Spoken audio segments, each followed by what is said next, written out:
सो सतगुर माहे समाना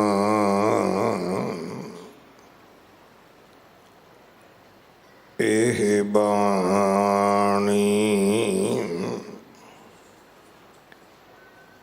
जो जियों जाने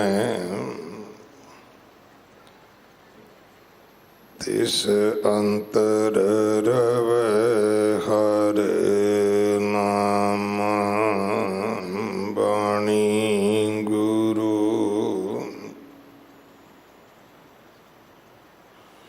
गुरु है बाणी विच बाणी अमृत सारे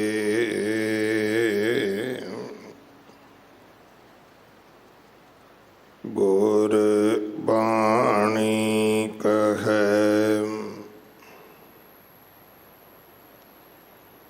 सेवक जन मानै परतख गुरु निस्तारे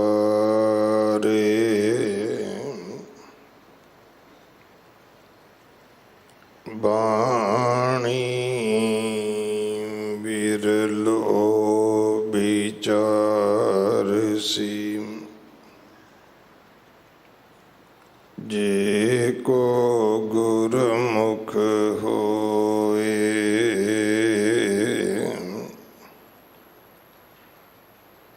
एह बाणी महापुरख की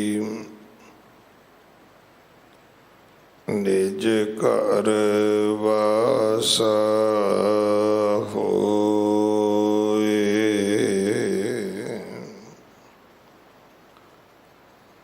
श्री राग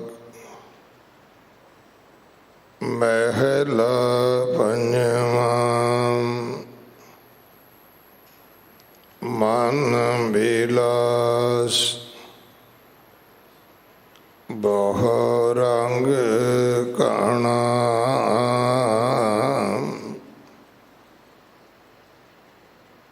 दृष्ट भूल खुशियाँ शतर तार बादशाहियाँ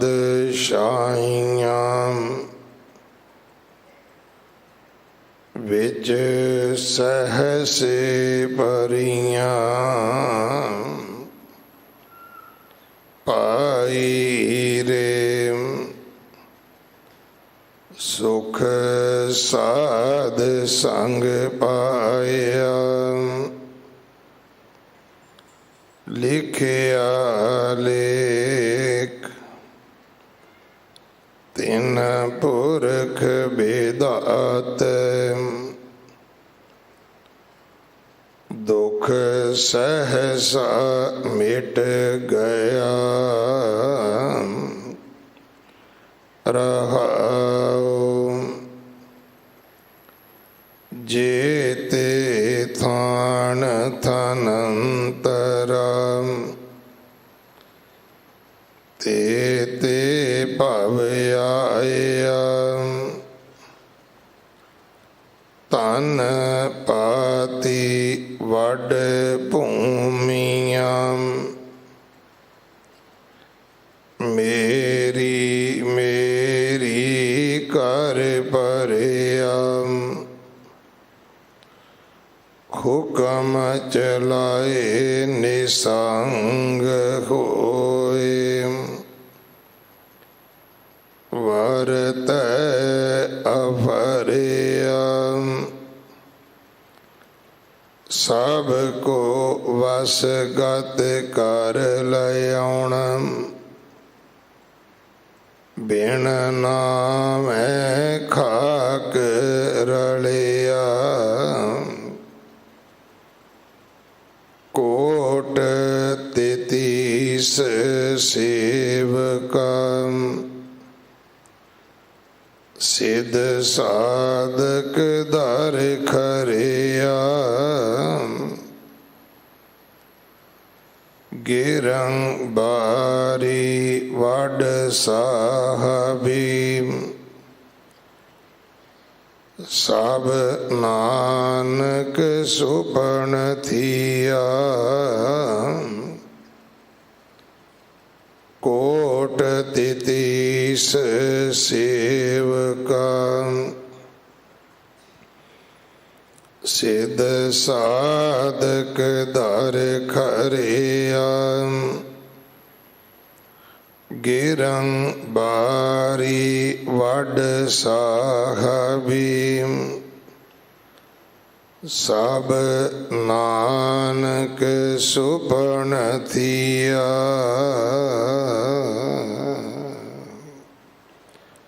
ਵਾਹਿਗੁਰੂ ਜੀ ਕਾ ਖਾਲਸਾ ਵਾਹਿਗੁਰੂ ਜੀ ਕੀ ਫਤਿਹ। ਇਹ ਪਾਵਨ ਸ਼ਬਦ ਜੋ ਸ਼੍ਰੀ ਰਾਗ ਅੰਦਰ ਪੰਜਵੇਂ ਪਾਤਸ਼ਾਹ ਗੁਰੂ ਅਰਜਨ ਦੇਵ ਮਹਾਰਾਜ ਜੀ ਦੇ ਪਵਿੱਤਰ ਮੁਖ ਤੋਂ ਉਚਾਰਨ ਹੋਇਆ। ਸ਼੍ਰੀ ਗੁਰੂ ਗ੍ਰੰਥ ਸਾਹਿਬ ਪਾਤਸ਼ਾਹ ਮਹਾਰਾਜ ਜੀ ਦੇ 42 ਅੰਗ ਤੇ ਦਰਜ ਹੈ। ਇਸ ਪਾਵਨ ਸ਼ਬਦ ਦੀ ਵਿਚਾਰ ਸਿੰਘ ਸਾਹਿਬ ਭਾਈ ਜਸਬੀਰ ਸਿੰਘ ਜੀ ਖਾਲਸਾ ਸਾਬਕਾ ਜਥੇਦਾਰ ਸ਼੍ਰੀ ਅਕਾਲ ਤਖਤ ਸਾਹਿਬ ਆਪ ਜੀ ਨੂੰ ਸਰਵਣ ਕਰਵਾਉਣਗੇ। 2 ਦਿਨ ਦਾ ਆਪ ਜੀ ਦਾ ਸਮਾਂ ਹੈ। ਅੱਜ ਆਪ ਜੀ ਦੀ ਵਿਦਾਇਗੀ ਹੈ। ਪ੍ਰਬੰਧਕ ਸੇਵਾਦਾਰਾਂ ਵੱਲੋਂ ਸਿੰਘ ਸਾਹਿਬ ਜੀ ਦਾ ਬਹੁਤ ਬਹੁਤ ਧੰਨਵਾਦ। ਅੱਜ ਦੂਜੇ ਪਾਤਸ਼ਾਹ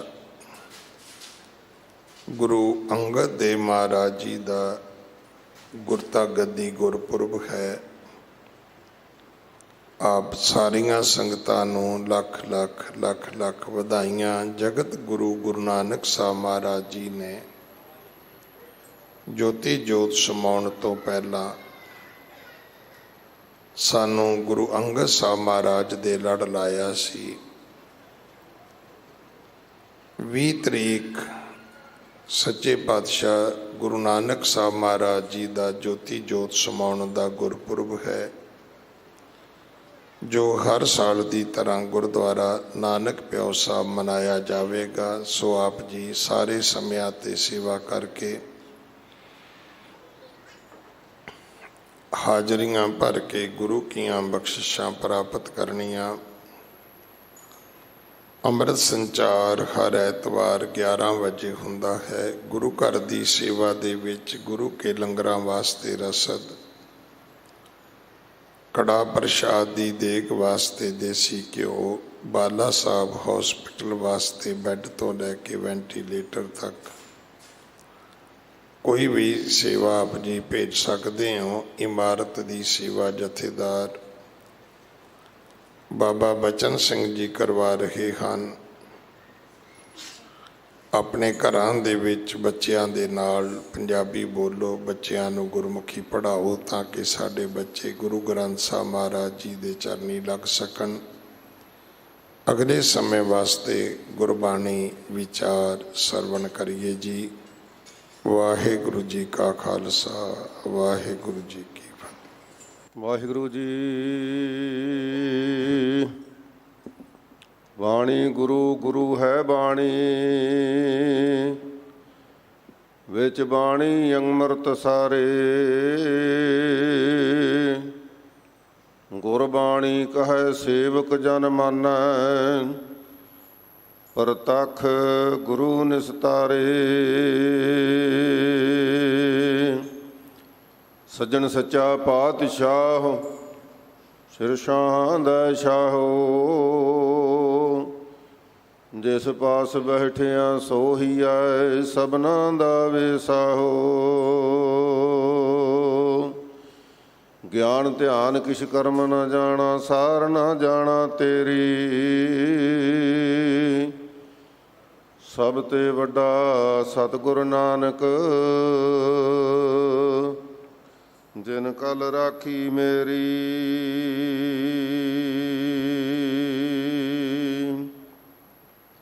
ਸਤਨਾਮ ਸ੍ਰੀ ਵਾਹਿਗੁਰੂ ਸਾਹਿਬ ਜੀ। ਸ੍ਰੀ ਰਾਗ ਮਹੱਲਾ ਪੰਜਵਾ। ਮਨ ਬਿਲਾਸ ਬਹੁ ਰੰਗ ਕਣਾ, ਦ੍ਰਿਸ਼ਟ ਭੂਲ ਖੁਸ਼ੀਆ। ਛਤਰ ਧਾਰ ਬਾਦ ਸਾਹੀਆ, ਵਿੱਚ ਸਹਸੇ ਪਰੀਆ। ਮਨ ਬਿਲਾਸ ਬਹੁ ਰੰਗ ਕਣਾ, ਦ੍ਰਿਸ਼ਟ ਭੂਲ ਖੁਸ਼ੀਆ। ਵਾਹਿਗੁਰੂ ਜੀ ਕਾ ਖਾਲਸਾ, ਵਾਹਿਗੁਰੂ ਜੀ ਕੀ ਫਤਿਹ। ਸਤਿਗੁਰੂ ਗਰੀਬ ਨਵਾਜ, ਪਤਿਤ ਪਾਵਨ ਭਗਤ ਵਛਲ ਕਿਰਪਾ ਦੇ ਖਜ਼ਾਨੇ, ਜੁਗੋ ਜੁਗ ਟਲ ਸਤਿਗੁਰੂ। ਧੰਨ ਗੁਰੂ ਗ੍ਰੰਥ ਸਾਹਿਬ ਸੱਚੇ ਪਾਤਸ਼ਾਹ ਜੀ ਦੀ ਪਾਵਨ ਪਵਿੱਤਰ ਹਜ਼ੂਰੀ ਵਿੱਚ ਸੱਜ ਕੇ ਅੰਮ੍ਰਿਤਮਈ ਗੁਰੂ ਕੀ ਬਾਣੀ ਦੇ ਕੀਰਤਨ ਦਾ ਆਨੰਦ ਮਾਣਿਆ ਹੈ। ਅਥਵਾ ਬਾਲਾ ਪ੍ਰੀਤਮ 8ਵੇਂ ਪਾਤਸ਼ਾਹ ਸਾਹਿਬ ਸ੍ਰੀ ਗੁਰੂ ਹਰਿਕ੍ਰਿਸ਼ਨ ਸਾਹਿਬ ਸੱਚੇ ਪਾਤਸ਼ਾਹ ਜੀ ਦੇ ਪਾਵਨ ਸਥਾਨ ਗੁਰਦੁਆਰਾ ਸ੍ਰੀ ਬੰਗਲਾ ਸਾਹਿਬ ਵਿਖੇ ਹਾਜ਼ਰੀਆਂ ਭਰਨ ਦਾ ਸੁਭਾਗ ਪ੍ਰਾਪਤ ਹੋਇਆ। ਸਤਿਗੁਰੂ ਨੇ ਬਖਸ਼ਿਸ਼ਾਂ ਕੀਤੀਆਂ ਹਨ। ਸੋ ਗੁਰੂ ਕੀ ਬਾਣੀ ਦੇ ਆਨੰਦਮਈ ਕੀਰਤਨ ਤੋਂ ਬਾਅਦ ਪਾਵਨ ਪਵਿੱਤਰ ਸਥਾਨ ਦੀ ਮਰਜ਼ਾਦਾ ਅਨੁਸਾਰ ਗੁਰੂ ਕੀ ਕਥਾ ਦਾ ਸਮਾਂ ਆਇਆ ਹੈ। ਸਾਧ ਸੰਗਤ ਜੀ, ਆਓ ਕੁਝ ਸਮੇਂ ਲਈ ਗੁਰ ਸ਼ਬਦੀ ਵਿਚਾਰ ਨਾਲ ਜੁੜੀਏ, ਵਿਚਾਰ ਸਾਂਝੀ ਕਰੀਏ, ਸਤਿਗੁਰੂ ਦੇ ਚਰਨਾਂ ਵਿੱਚ ਜੋਦੜੀ ਕਰੀਏ, ਅਰਦਾਸ ਕਰੀਏ। ਮਹਾਰਾਜ ਆਪ ਜੀ ਦਾ ਇਹ ਇਲਾਹੀ ਫਰਮਾਨ, ਆਪ ਜੀ ਦਾ ਮਹਾਨ ਪਵਿੱਤਰ ਉਪਦੇਸ਼ ਸਾਡੇ ਹਿਰਦਿਆਂ ਵਿੱਚ ਵਸ ਜਾਵੇ। ਅਸੀਂ ਕਲਯੁਗੀ ਜੀਵ, ਕਲਯੁਗ ਦੇ ਝੱਖੜ ਝੇੜਿਆਂ ਵਿੱਚ ਡਿੱਕ ਡੋਲੇ ਖਾਂਦੇ ਮਹਾਰਾਜ ਇਸ ਭਾਵ ਸੰਸਾਰ ਤੋਂ ਪਾਰ ਹੋ ਸਕੀਏ, ਐਸੀ ਕਿਰਪਾ ਆਪ ਜੀ ਦੀ ਹੋ ਜਾਵੇ। ਆਪ ਜੀ ਦੇ ਦਰੋਂ ਘਰੋਂ ਨਾਮ ਦੀ ਸਿੱਖੀ ਕਮਾਉਣ ਦੀ ਦਾਤ ਸਾਨੂੰ ਪ੍ਰਾਪਤ ਹੋ ਜਾਵੇ। ਸਤਿਗੁਰੂ ਦੇ ਚਰਨਾਂ 'ਚ ਨਾਲ ਨਾਲ ਇਹ ਵੀ ਅਰਦਾਸ ਬੇਨਤੀ ਜੋਦੜੀ ਕਰੀਏ। ਸੋ ਸਤਿਗੁਰੂ ਜੀ ਰਹਿਮਤ ਕਰਨਗੇ। ਆਓ ਸਤਿਗੁਰੂ ਪੰਚਮ ਪਾਤਸ਼ਾਹ ਜੀ ਸ੍ਰੀ ਰਾਗ ਦੇ ਵਿੱਚ ਉਪਦੇਸ਼ ਬਖਸ਼ ਰਹੇ ਨੇ। ਸੋ ਰਾਗਾਂ ਵਿੱਚ ਸ੍ਰੀ ਰਾਗ ਹੈ, ਜੇ ਸੱਚ ਧਰੇ ਪਿਆਰ। ਜੇ ਸੱਚੇ ਪਰਮਾਤਮਾ ਨਾਲ ਪ੍ਰੀਤ ਜੋੜ ਕੇ, ਪ੍ਰੇਮ ਜੋੜ ਕੇ ਇਸ ਰਾਗ ਰਾਹੀਂ ਕੀਰਤਨ ਕਰੀਏ ਜਾਂ ਸੁਣੀਏ, ਉਹਦਾ ਹੀ ਵੱਡਾ ਮਹਾਤਮ ਹੈ। ਸਾਧ ਸੰਗਤ ਜੀ, ਸਤਿਗੁਰੂ ਜੀ ਨੇ ਕਿਰਪਾ ਕੀਤੀ ਹੈ। ਜਦੋਂ ਰਾਗਾਂ ਦੇ ਵਿੱਚ ਗੁਰੂ ਕੀ ਬਾਣੀ ਦੀ ਆਰੰਭਤਾ ਕੀਤੀ ਤਾਂ ਸ੍ਰੀ ਰਾਗ ਤੋਂ ਮਹਾਰਾਜ ਨੇ ਆਰੰਭ ਕੀਤੀ ਹੈ। ਆਓ ਸਤਿਗੁਰੂ ਜੀ ਜੋ ਉਪਦੇਸ਼ ਬਖਸ਼ਿਸ਼ ਕਰ ਰਹੇ ਹਨ, ਪ੍ਰੇਮ ਸ਼ਰਧਾ ਦੇ ਨਾਲ ਸਰਵਣ ਕਰੀਏ ਜੀ। ਸਤਨਾਮ ਸ੍ਰੀ ਵਾਹਿਗੁਰੂ ਸਾਹਿਬ ਜੀ। ਸ੍ਰੀ ਰਾਗ ਮਹੱਲਾ ਪੰਜਵਾ। ਮਨ ਬਿਲਾਸ ਬਹੁ ਰੰਗ ਘਣਾ। ਸਤਿਗੁਰੂ ਜੀ ਕਿਰਪਾ ਕਰਦੇ ਹਨ। ਸ੍ਰੀ ਰਾਗ ਮਹੱਲਾ ਪੰਜਵਾ। ਮਹੱਲਾ ਨਾਮ ਸੰਸਕ੍ਰਿਤੀ ਦੇ ਵਿੱਚ ਸਰੂਪ ਦਾ ਹੈ। ਪੰਜਵੇਂ ਆਪਾਂ ਤਾਂਝੇ ਇਹ ਬਚਨ ਕਰਦੇ ਹਾਂ ਕਿ ਸਤਿਗੁਰੂ ਧੰਨ ਗੁਰੂ ਅਰਜਨ ਸਾਹਿਬ ਸੱਚੇ ਪਾਤਸ਼ਾਹ ਜੀ, ਗੁਰੂ ਨਾਨਕ ਸਾਹਿਬ ਜੀ ਦੇ ਪੰਜਵੇਂ ਸਰੂਪ। ਸੋ ਸਾਧ ਸੰਗਤ ਜੀ, ਮਹੱਲਾ ਨਾਮ ਪਾਤਸ਼ਾਹੀ ਦਾ ਵੀ ਹੈ। ਵੱਖ-ਵੱਖ ਭਾਸ਼ਾਵਾਂ ਦੇ ਵਿੱਚ ਵੱਖਰੇ ਵੱਖਰੇ ਅਰਥ ਨੇ। ਸੋ ਤਾਂ ਜੇ ਅਸੀਂ ਪੰਜਵੇਂ ਪਾਤਸ਼ਾਹ, ਪਹਿਲੇ ਪਾਤਸ਼ਾਹ, ਨੌਵੇਂ ਪਾਤਸ਼ਾਹ ਆਦਿ ਸ਼ਬਦ ਵਰਤਦੇ ਹਾਂ। ਸੁਰਹੁ ਵਿਚਾਰ ਸਤਿਗੁਰੂ ਪੰਜਵੇਂ ਸਰੂਪ ਧੰਨ ਗੁਰੂ ਅਰਜਨ ਸਾਹਿਬ ਸੱਚੇ ਪਾਤਸ਼ਾਹ ਜੀ ਆਪ ਕਿਰਪਾ ਕਰਕੇ ਸਾਨੂੰ ਉਪਦੇਸ਼ ਬਖਸ਼ਦੇ ਜੇ ਸਾਡੇ ਮਨ ਦੀ ਹਾਲਤ ਦੱਸਦੇ ਨੇ ਕਿ ਅਜੀਬ ਤੂੰ ਆਪਣੇ ਮਨ ਨੂੰ ਸਥਿਰ ਨਹੀਂ ਰੱਖ ਸਕਦਾ ਜਦੋਂ ਤੱਕ ਤੂੰ ਪਰਮਾਤਮਾ ਦੇ ਨਾਮ ਵਿੱਚ ਨਹੀਂ ਜੁੜੇਗਾ। ਮਨ ਦੀ ਦਸ਼ਾ ਦੱਸਦਿਆਂ ਸਤਿਗੁਰੂ ਜੀ ਨੇ ਬਹੁਤ ਵਾਰੀ ਸਾਨੂੰ ਸਮਝਾਉਣਾ ਕੀਤਾ ਹੈ ਕਿ ਇਹ ਮਨਾ, ਕਿਉਂਕਿ ਸਤਿਗੁਰੂ ਨੇ ਸਾਨੂੰ ਸਮਝਾਉਣ ਲਈ ਬਹੁਤ ਸਾਰੀ ਬਾਣੀ ਮਨ ਦੇ ਪ੍ਰਥਾਏ ਪ੍ਰਬੋਧਨ ਸੰਬੋਧਨ ਕੀਤੀ ਹੈ, ਲੇਕਿਨ ਪ੍ਰਬੋਧਨ ਸੰਗਤ ਨੂੰ ਹੈ, ਸਾਨੂੰ ਕਲਯੁਗੀ ਜੀਵਾਂ ਨੂੰ ਹੈ। ਰੇ ਮਨ ਰਾਮ ਸਿਉ ਕਰ ਪ੍ਰੀਤ, ਬਹੁਤ ਸਾਰੇ ਐਸੇ ਸ਼ਬਦ ਨੇ ਮਹਾਰਾਜ ਦੇ ਜਿੱਥੇ ਸਾਡੇ ਮਨ ਨੂੰ ਸਿੱਧੀ ਹੀ ਸਤਿਗੁਰੂ ਨੇ ਸਿੱਖਿਆ ਬਖਸ਼ਿਸ਼ ਕੀਤੀ ਹੈ। ਸੋ ਵਿਦਵਾਨਾਂ ਦਾ ਕਥਨ ਹੈ ਕਿ ਜਿਹੜਾ ਮਨ ਹੈ ਇਹ ਚੰਚਲ ਹੈ। ਜਿਵੇਂ ਪਾਣੀ ਹੁੰਦਾ ਹੈ ਕਿਸੇ ਟੋਭੇ ਵਿੱਚ ਜਾਂ ਸਰੋਵਰ ਵਿੱਚ ਪਾਣੀ ਖੜਾ ਹੁੰਦਾ ਨਾ, ਅਤੇ ਪਾਣੀ ਦੀ ਜਰਾ ਕੁ ਵੀ ਹਵਾ ਦੀ ਲਹਿਰ ਆਵੇ, ਹਵਾ ਦਾ ਬੁੱਲਾ ਆਵੇ ਅਤੇ ਪਾਣੀ ਸਥਿਰ ਨਹੀਂ ਰਹਿੰਦਾ, ਉਹਦੀ ਉੱਪਰਲੀ ਸਦਾ ਹਿੱਲਣ ਲੱਗ ਪੈਂਦੀ ਹੈ।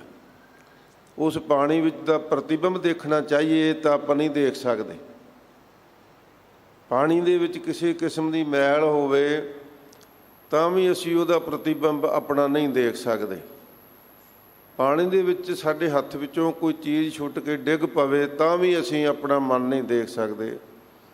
ਪਾਣੀ ਦੇ ਵਿੱਚ ਕਾਈ ਜੰਮੀ ਹੋਵੇ, ਵੇਲਾਂ ਜੰਮੀਆਂ ਹੋਣ, ਉੱਤੇ ਸਾਧ ਸੰਗਤ ਜੀ ਧੰਧਿਆਈ ਆ ਜਾਵੇ, ਝੱਗ ਆ ਜਾਵੇ, ਮੈਲ ਆ ਜਾਵੇ, ਤਾਂ ਵੀ ਅਸੀਂ ਆਪਣਾ ਮਨ ਉਸ ਦੇ ਵਿੱਚੋਂ ਨਹੀਂ ਦੇਖ ਸਕਦੇ। ਪਰ ਜੇ ਪਾਣੀ ਦਾ ਟਿਕਾਅ ਹੋਵੇ, ਪਾਣੀ ਸਥਿਰ ਹੋਵੇ, ਅਤੇ ਫਿਰ ਉਹਦੇ ਵਿੱਚ ਆਪਣਾ ਅਸੀਂ ਪ੍ਰਤੀਬਿੰਬ ਦੇਖ ਸਕਦੇ ਹਾਂ।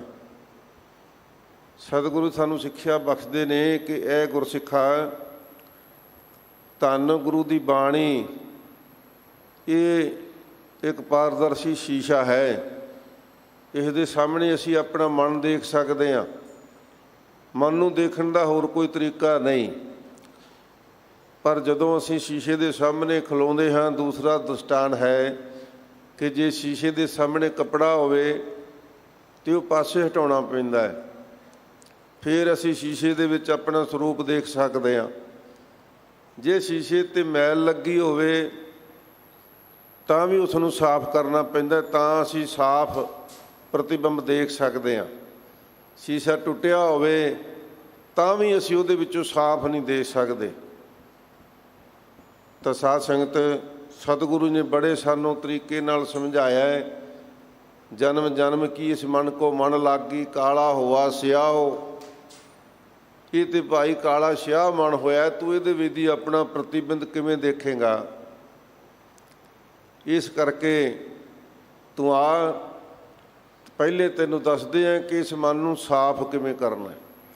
ਅਸੀਂ ਤਾਂ ਸਿੱਧਾ ਹੀ ਸੋਚਦੇ ਹਾਂ ਕਿ ਸਾਡਾ ਮਨ ਬਾਣੀ ਵਿੱਚ ਲੱਗਦਾ ਨਹੀਂ, ਨਾਮ ਜਪਣ ਨੂੰ ਦਿਲ ਨਹੀਂ ਕਰਦਾ, ਅੰਮ੍ਰਿਤ ਵੇਲੇ ਉੱਠਣ ਨੂੰ ਸਾਨੂੰ ਆਲਸ ਆਉਂਦਾ ਹੈ, ਉਦਮ ਸਾਡੇ ਨੇੜੇ ਵੀ ਨਹੀਂ। ਪਰ ਸਾਧ ਸੰਗਤ, ਕਦੇ ਸੋਚਿਆ ਵੀ ਇਹ ਕੁਝ ਕਿਉਂ ਹੋ ਰਿਹਾ? ਸਤਿਗੁਰੂ ਪਾਤਸ਼ਾਹ ਜੀ ਸਾਨੂੰ ਸਮਝਾਉਂਦੇ ਨੇ ਕਿ ਆ ਪਹਿਲਾਂ ਸਾਧ ਸੰਗਤ ਰੂਪੀ ਘਾਟ 'ਤੇ ਇਸ ਮਨ ਨੂੰ ਲੈ ਕੇ ਆ।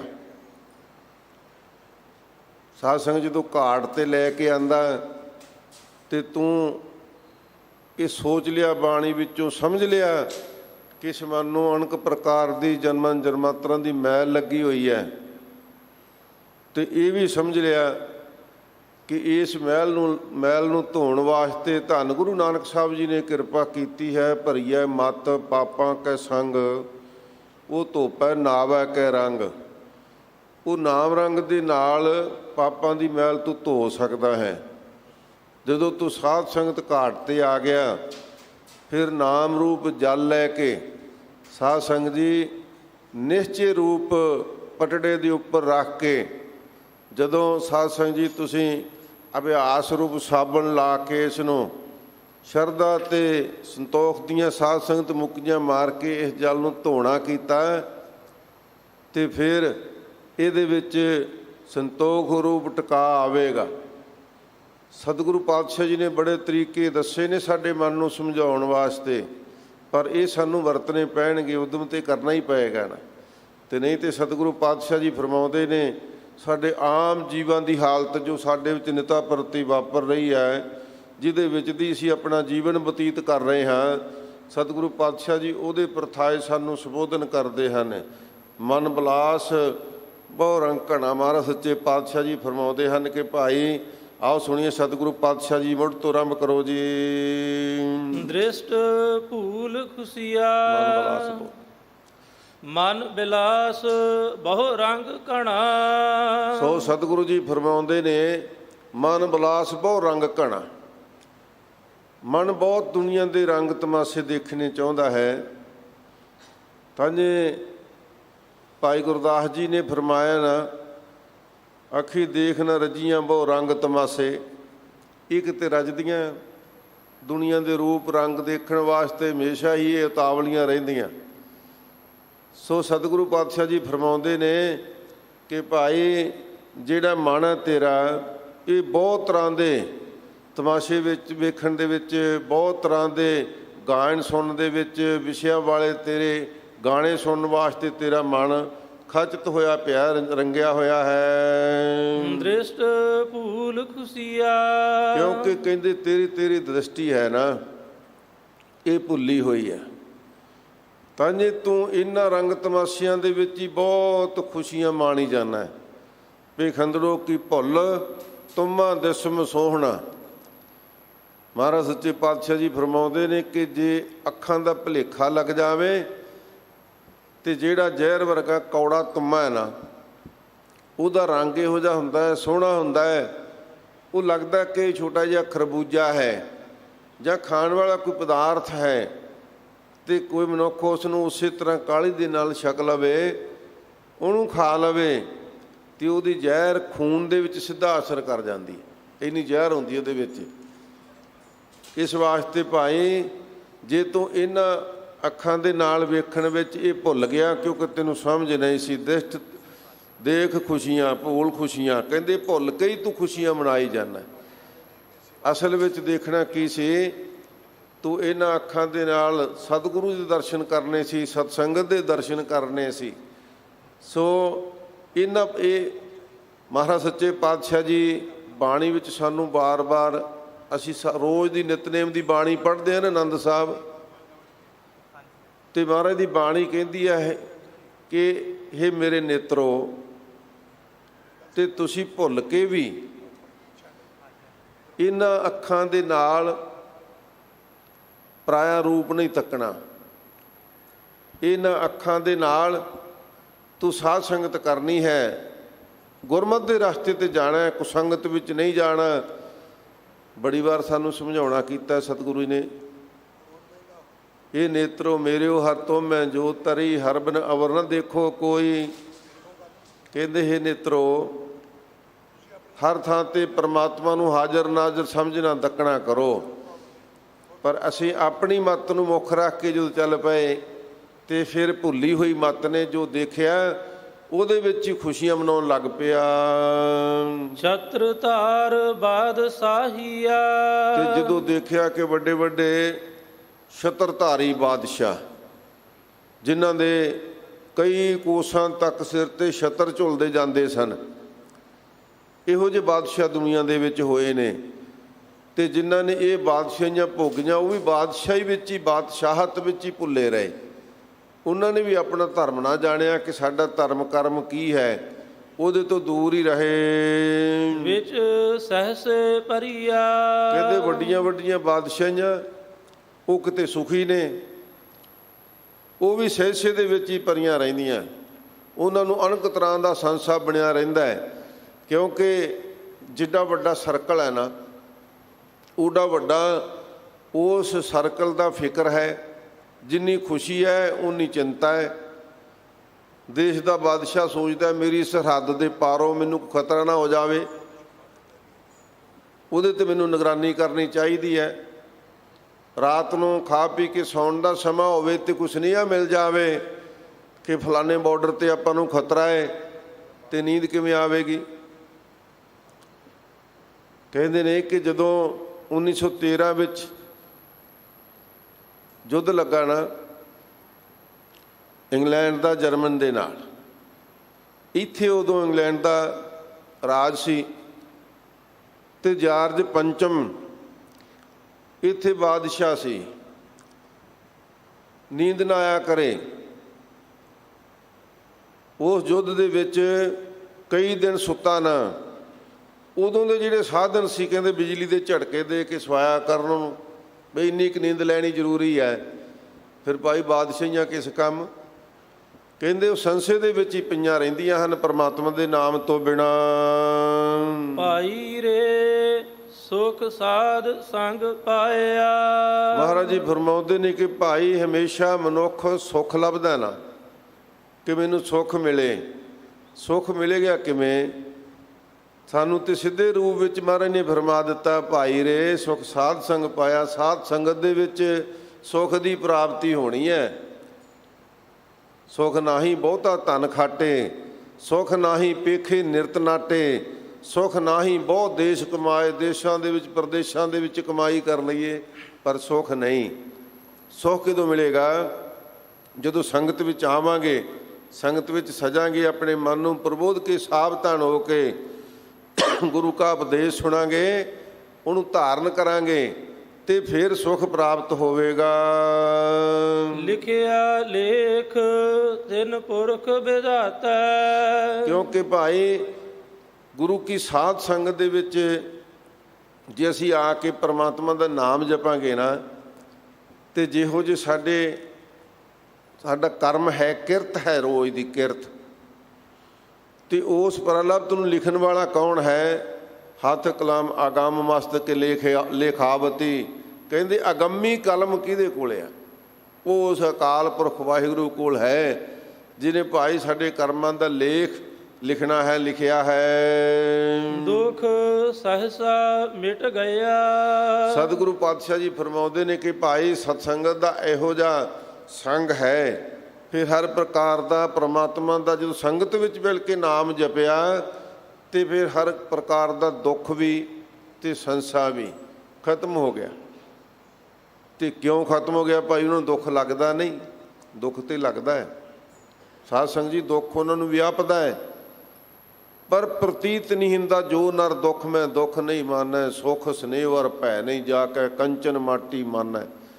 ਜਿਹੜੇ ਪ੍ਰਮਾਤਮਾ ਦੇ ਨਾਮ ਵਿੱਚ ਰੰਗੇ ਗਏ, ਆਰਿਆਂ ਨਾਲ ਚੀਰੇ ਜਾਣ ਤੇ ਵੀ ਉਹਨਾਂ ਨੂੰ ਦੁੱਖ ਮਹਿਸੂਸ ਨਹੀਂ ਹੋਇਆ, ਬਲਕਿ ਜਪਜੀ ਸਾਹਿਬ ਦਾ ਜਾਪ ਹੋਇਆ, ਬੰਦ ਕੱਟਿਆ ਗਿਆ।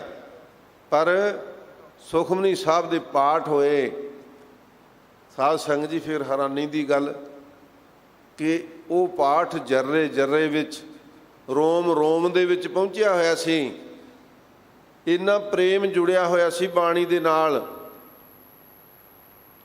ਕੱਲਾ ਕੱਲਾ ਟੁਕੜਾ, ਕੱਲਾ ਕੱਲਾ ਪੋਟਾ ਵੀ ਜਾਪ ਕਰ ਰਿਹਾ ਸੀ। ਇਤਿਹਾਸ ਪੜ੍ਹੋ ਸ਼ਹੀਦ ਬਾਬਾ ਮਣੀ ਸਿੰਘ ਜੀ ਦਾ। ਤਾਨਨ ਐਸੇ ਸ਼ਹੀਦ ਗੁਰਸਿੱਖ ਪਿਆਰੇ, ਜਿਨ੍ਹਾਂ ਨੇ ਸਾਧ ਸੰਗਤ ਜੀ ਧਰਮ ਦੀ ਖਾਤਰ ਏਡੀਆਂ ਵੱਡੀਆਂ ਕੁਰਬਾਨੀਆਂ ਕੀਤੀਆਂ, ਤੇ ਨਾਲ ਪੂਰਨੇ ਪਾ ਦਿੱਤੇ ਕਿ ਦੁੱਖ ਦੇਣ ਵਾਲੇ ਦੁਖੀ ਹੋ ਜਾਣਗੇ, ਪਰ ਦੁੱਖ ਦੇ ਨਹੀਂ ਸਕਣਗੇ। ਇਸ ਵਾਸਤੇ ਮਹਾਰਾਜ ਸੱਚੇ ਪਾਤਸ਼ਾਹ ਜੀ ਫਰਮਾਉਂਦੇ ਨੇ ਕਿ ਭਾਈ ਉਹ ਸੁੱਖ ਸਹਿਜ ਦੇ ਵਿੱਚ, ਸਹਿਜ ਵਿੱਚ ਸਮਾ ਜਾਂਦੇ ਹਨ। ਰਹਾਉ ਵਿਸ਼ਰਾਮ ਦੇ ਕੇ ਕਿਰਪਾ ਕਰ ਰਹੇ ਹਨ ਸਤਿਗੁਰੂ ਜੀ। ਜੀਤੇ ਥਾਨ ਥਨੰਤਰਾ। ਕਹਿੰਦੇ ਭਾਈ ਸੁੱਖ ਕਿੱਥੇ ਮਿਲ ਜਾਏਗਾ? ਸਾਨੂੰ ਲੱਗਦਾ ਹੈ ਕਿ ਜੇ ਅਸੀਂ ਆਪਣਾ ਚੰਗਾ ਘਰ ਬਣਾ ਲਿਆ ਤੇ ਫਿਰ ਉਹਦੇ ਵਿੱਚ ਸੁੱਖ ਆਰਾਮ ਨਾਲ ਰਹਿ ਸਕਦੇ ਹਾਂ। ਉਹਦੇ ਤੋਂ ਹੀ ਵੱਡਾ ਘਰ ਬਣਾ ਲਈਏ ਤੇ ਫਿਰ ਹੋਰ ਵੀ ਸੁੱਖ ਨਾਲ ਰਹਿ ਸਕਦੇ ਹਾਂ।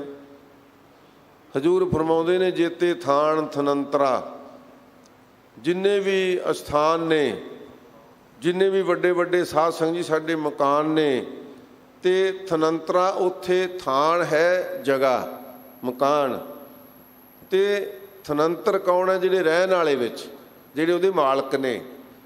ਇਹ ਦੋਨਾਂ ਦੀ ਮਹਾਰਾਜ ਸੱਚੇ ਪਾਤਸ਼ਾਹ ਜੀ ਵਿਆਖਿਆ ਕਰਦੇ ਹਨ।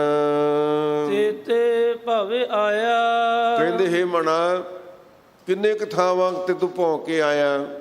ਤੈਨੂੰ ਕੋਈ ਹਿਸਾਬ ਹੈਗਾ? ਕਦੇ ਤੂੰ ਵੱਡੇ ਵੱਡੇ ਮਕਾਨਾਂ 'ਚ ਵੀ ਰਿਹਾ ਹੋਏਗਾ, ਕਦੇ ਜ਼ਮੀਨ ਵਿੱਚ ਖੁੱਡਾਂ ਪੱਟ ਕੇ ਵੀ ਤੇ ਰਿਹਾ ਹੀ ਹੋਵੇਗਾ ਨਾ। ਕਈ ਕੋਟ ਭਏ ਕੀਟ ਪਤੰਗਾ, ਕਈ ਮਹਾਰਾਜ ਸੱਚੇ ਪਾਤਸ਼ਾਹ ਜੀ ਕਹਿੰਦੇ ਕਿੰਨੇ ਕਰੋੜਾਂ, ਇੱਕ ਨਹੀਂ, ਭੌਂਦਾ ਆ ਤੂੰ ਇਹਦੇ ਵਿੱਚ। ਕਦੇ ਕੀੜੇ ਪਤੰਗੇ ਬਣਿਆ, ਕਦੇ ਬਾਦਸ਼ਾਹੀਆਂ ਭੁੱਗੀਆਂ, ਕਦੇ ਤੂੰ ਕਿਸ ਢੰਗ ਦੇ ਨਾਲ ਆਇਆ। 84 ਲੱਖ ਜੂਨਾਂ ਦਾ ਤੂੰ ਹਿਸਾਬ ਤੇ ਕਰ ਹੀ ਨਹੀਂ ਸਕਦਾ। ਫਿਰਦਾ ਫਿਰਦਾ ਆਇਆ ਨਾ। ਫਿਰਤ ਬਹੁਤੇ ਯੁੱਗ ਹਾਰਿਓ। ਕਹਿੰਦੇ ਫਿਰਦਿਆਂ ਨੂੰ ਬੜਾ ਹੀ ਸਮਾਂ ਹੋ ਗਿਆ। ਇਸ ਵਾਸਤੇ ਮਹਾਰਾਜ ਸੱਚੇ ਪਾਤਸ਼ਾਹ ਜੀ ਫਰਮਾਉਂਦੇ ਨੇ ਕਿ ਇਹ ਮਣਾ, ਸੁੱਖ ਕਿੱਥੋਂ ਮਿਲੇਗਾ? ਜੇ ਤੈਨੂੰ ਲੱਗਦਾ ਕਿ ਵੱਡੇ ਵੱਡੇ ਥਨੰਤਰਾਂ 'ਚੋਂ ਸੁੱਖ ਮਿਲ ਜਾਏਗਾ, ਨਹੀਂ ਮਿਲਣਾ। ਇਹ ਤਾਂ ਤੂੰ ਪਹਿਲਾਂ ਹੀ ਘੁੰਮ ਕੇ ਆਇਆ, ਭੌਂ ਕੇ ਆਇਆ ਹੈ ਇੱਥੇ। ਧਨ ਪਾਤੀ ਵੱਡ ਭੂਮੀਆ। ਹੁਣ ਸਤਿਗੁਰੂ ਜੀ ਉਦਾਹਰਨਾਂ ਦਿੰਦੇ ਨੇ ਕਿ ਜਿਹੜੇ ਬਹੁਤ ਧਨਾੜ ਲੋਕ ਨੇ, ਜਿਨ੍ਹਾਂ ਨੂੰ ਮਾਇਆ ਧਾਰੀ ਕਹਿ ਲਿਆ ਜਾਵੇ, ਬਹੁਤ ਵੱਡੇ ਮਾਇਆ ਧਾਰੀ ਆ। ਵੱਡ ਭੂਮੀਆਂ, ਜਿਨ੍ਹਾਂ ਕੋਲੇ ਭੂਮ ਬੜੀ ਜ਼ਿਆਦਾ ਹੈ, ਹਜ਼ਾਰਾਂ ਏਕੜ ਜ਼ਮੀਨ ਦੇ ਮਾਲਕ ਹਨ, ਜ਼ਗੀਰਾਂ ਨੇ, ਵੱਡੀਆਂ ਵੱਡੀਆਂ ਜਾਇਦਾਦਾਂ ਦੇ ਮਾਲਕ ਹਨ। ਮੇਰੀ ਕਰ ਪਰਿਆ। ਉਹ ਦੂਰ ਤੱਕ ਵੀ, ਉਹ ਜਿੱਥੋਂ ਤੱਕ ਨਜ਼ਰ ਜਾਂਦੀ ਹੈ ਨਾ, ਇਹ ਸਾਡੀ ਜ਼ਮੀਨ ਹੈ, ਇਹ ਮੇਰੀ ਜ਼ਮੀਨ ਹੈ। ਸਾਨੂੰ ਹੁਕਮ ਕੀ ਸੀ? ਹੋਂ ਮੈਂ ਵਿੱਚੋਂ ਖੋਵੈ, ਦੂਜਾ ਮੇਟਾ ਇੱਕੋ ਹੋਵੈ। ਪਰ ਮੇਰੀ ਕਰਨ ਦੇ ਵਿੱਚ ਫੇਰ ਜੁਟ ਗਿਆ ਵੀ ਇਹਨੂੰ ਪ੍ਰਾਪਤੀ ਸਮਝ ਲਿਆ ਵੀ ਆਹ ਜ਼ਮੀਨ ਵੀ ਮੇਰੀ, ਆਹ ਧਨ ਮੇਰਾ, ਇੰਨਾ ਕੁ ਮੈਂ ਧਰਤੀ ਵਿੱਚ ਦੱਬ ਕੇ ਸਾਂਭ ਲਿਆ ਹੈ। ਸੋ ਕਦੇ ਉਸ ਧਨ ਦੇ ਨਾਲ ਪੁੰਨਦਾਨ ਨਹੀਂ ਕੀਤਾ, ਕੋਈ ਧਰਮ ਦਾ ਕਾਰਜ ਨਹੀਂ ਕੀਤਾ, ਕਿਸੇ ਦੁਖੀ ਦੀ ਸਹਾਇਤਾ ਨਹੀਂ ਕੀਤੀ। ਫਿਰ ਕਿਸ ਕੰਮ ਭਾਈ ਉਹ ਧਨ ਪਿਆ ਰਹਿ ਜਾਵੇਗਾ। ਇਸੇ ਤਰ੍ਹਾਂ ਵੱਡੀਆਂ ਵੱਡੀਆਂ ਜ਼ਮੀਨ ਜਾਇਦਾਦਾਂ ਦੇ ਮਾਲਕ ਮੇਰੀ ਕਰਦੇ ਇੱਥੋਂ ਹੀ ਚਲੇ ਗਏ ਭਾਈ। ਮਹਾਰਾਜ ਸੱਚੇ ਪਾਤਸ਼ਾਹ ਜੀ ਬਾਣੀ ਵਿੱਚ ਫਰਮਾਉਂਦੇ ਨੇ, ਮੇਰੀ ਕੈਰੋਂ ਕਰਤੇ ਦਰਜੋਦਨ ਸੇ ਭਾਈ। ਕਹਿੰਦੇ ਭਾਈ ਉਹ ਵੀ ਤਾਂ ਇੱਥੋਂ ਮੇਰੀ ਕਰਦੇ ਹੀ ਚਲੇ ਗਏ ਨਾ। ਹੁਕਮ ਚਲਾਏ ਨਿਸੰਗ ਹੋਏ। ਤੇ ਜਦੋਂ ਭਾਈ ਪਾਤਸ਼ਾਹੀ ਮਿਲਦੀ ਹੈ, ਵੱਡੀਆਂ ਜ਼ਗੀਰਾਂ ਦੇ ਮਾਲਕ ਬਣ ਜਾਂਦੇ ਨੇ, ਫਿਰ ਆਪਣੇ ਤੋਂ ਗਰੀਬਾਂ ਦੇ ਉੱਪਰ, ਆਪਣੀ ਪ੍ਰਜਾ ਦੇ ਉੱਪਰ, ਆਪਣੇ ਤੋਂ ਛੋਟਿਆਂ ਦੇ ਉੱਪਰ ਬੜਾ ਵੱਡਾ ਹੁਕਮ ਚਲਾਉਂਦਾ ਵੀ ਮੈਂ ਇਹਨਾਂ ਦਾ ਹੁਕਮਰਾਨ ਹੈ। ਨਿਸੰਗ ਹੋਏ, ਕਹਿੰਦੇ ਬਿਨਾਂ ਕਿਸੇ ਸੰਕੋਚ ਤੋਂ, ਨਹੀਂ ਸੋਚਦਾ ਵੀ ਇਹਦੇ ਵਿੱਚ ਵੀ ਪਰਮਾਤਮਾ ਦੀ ਅੰਸ਼ ਹੈ, ਵੀ ਰੱਬ ਦਾ ਬੰਦਾ ਹੈ, ਰੱਬ ਦਾ ਜੀਵ ਹੈ। ਇਹ ਨਹੀਂ ਮਨ ਵਿੱਚ ਲਿਆਉਂਦਾ। ਨਹੀਂ, ਇਹਨਾਂ ਅਫਾਰਿਆ ਹੋਇਆ ਹੈ, ਆਫਰਿਆ ਹੋਇਆ, ਆਪੇ ਤੋਂ ਬਾਹਰ ਹੋਇਆ ਫਿਰਦਾ ਹੈ। ਤੇ ਉਹ ਐਸਾ ਹੁਕਮ ਕਰਦਾ ਹੈ, ਕਈ ਵਾਰੀ ਅਣਹੋਣੇ ਹੁਕਮ ਕਰਦੇ ਨੇ। ਸਾਧ ਸੰਗਤ ਜੀ, ਜਿਹੜਾ ਹੁਕਮ ਦਾ ਮਾਲਕ ਹੁਕਮ ਕਰਦਾ ਹੈ, ਪ੍ਰਜਾ ਭਾਵੇਂ ਦੁਖੀ ਹੋਵੇ ਪਰ ਉਸ ਹੁਕਮ ਨੂੰ ਮੰਨਣ ਵਾਸਤੇ ਮਜਬੂਰ ਹੁੰਦੀ ਹੈ। ਜਿੰਨੇ ਮਰਜ਼ੀ ਟੈਕਸ ਲੱਗ ਜਾਣ, ਜਿੰਨਾ ਮਰਜ਼ੀ ਬੋਝ ਪੈ ਜਾਵੇ, ਪਰ ਉਸ ਨੇ ਜ਼ਿੰਦਗੀ ਬਸਰ ਕਰਨੀ ਹੈ ਤੇ ਉਹਦੀ ਮਜਬੂਰੀ ਹੈ। ਪਰ ਇਹ ਰਾਜ ਧਰਮ ਹੈ ਕਿ ਅਸੀਂ ਉਸ ਆਪਣੀ ਪਬਲਿਕ ਨੂੰ, ਆਪਣੇ ਦੇਸ਼ ਵਾਸੀਆਂ ਨੂੰ, ਦੇਸ਼ ਦੇ ਨਾਗਰਿਕਾਂ ਨੂੰ ਕਿਸ ਢੰਗ ਦੇ ਨਾਲ ਸਹੂਲਤ ਦੇਣੀ ਹੈ, ਕਿਵੇਂ ਸੁੱਖ ਦੇਣਾ ਹੈ। ਪਰ ਇਹਦੇ ਤੋਂ ਪਾਸੇ ਹੋ ਕੇ, ਕਹਿੰਦੇ ਨਿਸੰਗ ਹੋ ਕੇ ਆਪਣੀ ਮਨਮਰਜ਼ੀ ਦੇ ਹੁਕਮ ਕਰਦਾ ਹੈ। ਵਰਤੈ ਅਫਰਿਆ, ਕਹਿੰਦੇ ਉਹਦਾ ਵਰਤਾਅ ਹੀ ਇਹੋ ਜਿਹਾ। ਜੇ ਕੋਈ ਕਵੇ ਸਾਨੂੰ ਸਮਾਂ ਦਿਓ ਜੀ, ਬਹਿ ਕੇ ਕੋਈ ਵਿਚਾਰ ਮਸ਼ਵਰਾ ਕਰ ਲਈਏ, ਸੁਣਨ ਨੂੰ ਤਿਆਰ ਹੀ ਨਹੀਂ, ਕਿਸੇ ਦੀ ਗੱਲ ਹੀ ਨਹੀਂ ਮੰਨਣ ਨੂੰ ਤਿਆਰ। ਵਰਤਿਆ ਫਰਿਆ, ਕਹਿੰਦੇ ਉਹਦਾ ਵਰਤਾਅ ਕਿਹੋ ਜਿਹਾ ਹੈ? ਗੁਰਮੁਖਤਾਈ ਵਾਲਾ ਨਹੀਂ। ਉਹਦਾ ਵਰਤਾਅ ਹੈ ਕਿ ਆਪੇ ਤੋਂ ਬਾਹਰ ਹੋਇਆ ਵੀ ਤੂੰ ਕੌਣ ਹੈ, ਮੇਰਾ ਇੱਥੇ ਹੁਕਮ ਚੱਲਦਾ ਹੈ, ਮੈਂ ਹੁਕਮਰਾਨ ਹਾਂ। ਇਸ ਕਰਕੇ ਆਫਰਿਆ ਫਿਰਦਾ ਹੈ। ਕਿਸੇ ਦੀ ਚੰਗੀ ਗੱਲ, ਕਿਸੇ ਦਾ ਚੰਗਾ ਸੁਝਾਅ ਮੰਨਣ ਨੂੰ ਵੀ ਤਿਆਰ ਨਹੀਂ ਹੁੰਦਾ। ਸਭ ਕੋ ਵਸਗਤ ਕਰ ਲਿਓ ਨਾ। ਸਤਿਗੁਰੂ ਜੀ ਫਰਮਾਉਂਦੇ ਨੇ ਕਿ ਭਾਈ ਇਹ ਪਰਮਾਤਮਾ ਦੀ ਖੇਲ ਹੈ। ਜਿਹੜਾ ਆਫਰਿਆ ਹੋਇਆ ਨਾ, ਉਹ ਤਾਂ ਜੇ ਕੋਈ ਬੋਲਣ ਵਾਲਾ ਹੈ, ਪਹਿਲਾਂ ਉਹਨੂੰ ਵਸ ਕਰਦਾ ਹੈ, ਉਹਦਾ ਮੂੰਹ ਬੰਦ ਕਰਦਾ ਹੈ। ਜਿਹੜੇ ਸਾਮ ਦੰਡ ਭੇਦ ਆਦਿਕ ਗੁਣ ਨੇ, ਇਹਨਾਂ ਨੂੰ ਵਰਤਦਾ ਹੈ। ਇਹ ਰਾਜਨੀਤੀ ਹੈ।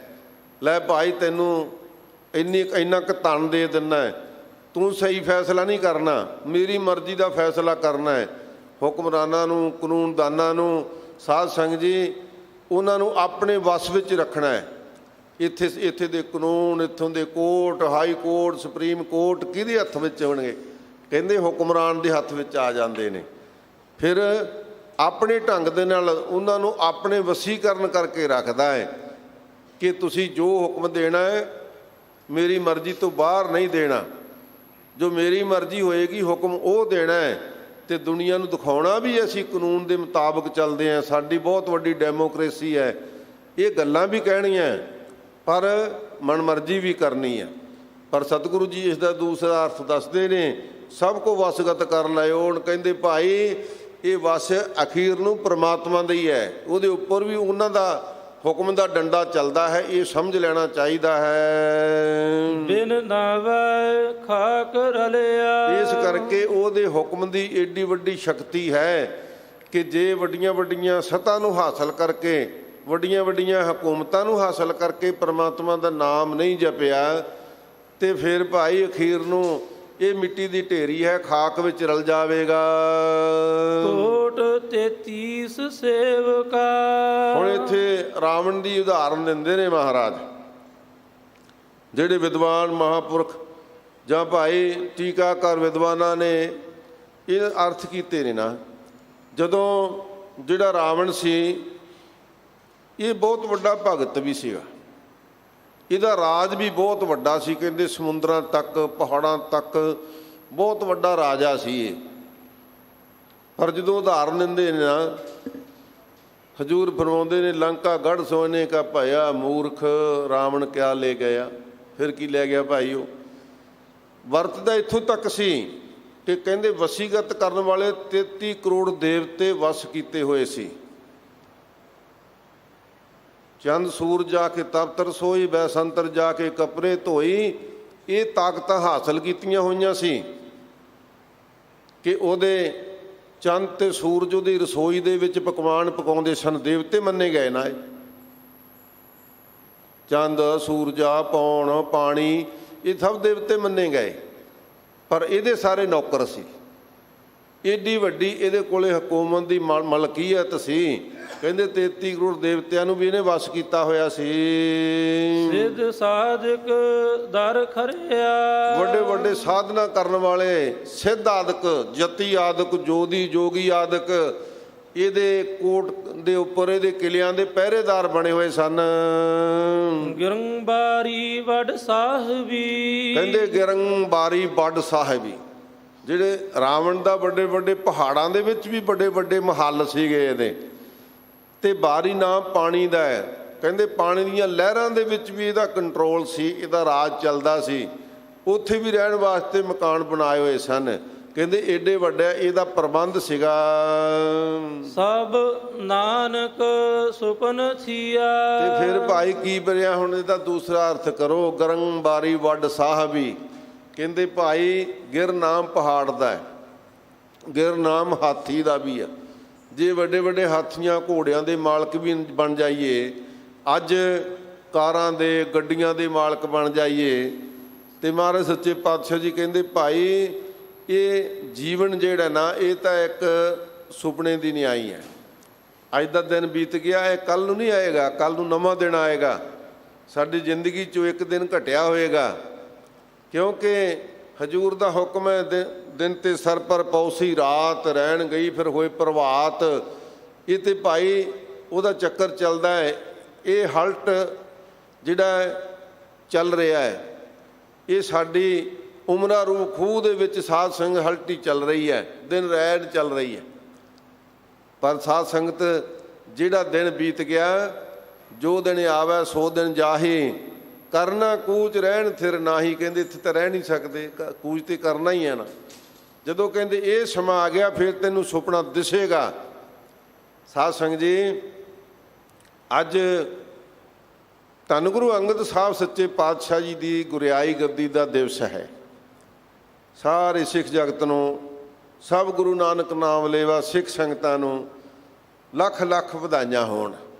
ਸਤਿਗੁਰੂ ਪਾਤਸ਼ਾਹ ਜੀ ਨੇ ਏਡੇ ਵੱਡੇ ਕੌਤਕ ਕੀਤੇ, ਗੁਰਸਿੱਖੀ ਕਮਾਉਣੀ ਦੱਸੀ, ਸਾਧ ਸੰਗਤ ਜੀ ਕਿਰਤ ਕਰਨੀ ਦੱਸੀ, ਨਾਮ ਜਪਣਾ ਦੱਸਿਆ, ਸੰਗਤ ਦੀ ਸਾਂਝ ਦੱਸੀ। ਥੋੜ੍ਹੇ ਜਿਹੇ ਸਮੇਂ ਦੇ ਵਿੱਚ ਸਤਿਗੁਰੂ ਸੱਚੇ ਪਾਤਸ਼ਾਹ ਜੀ ਦਾ ਮੈਂ ਸੰਖੇਪ ਵਿੱਚ ਬੇਨਤੀ ਕਰਾਂ।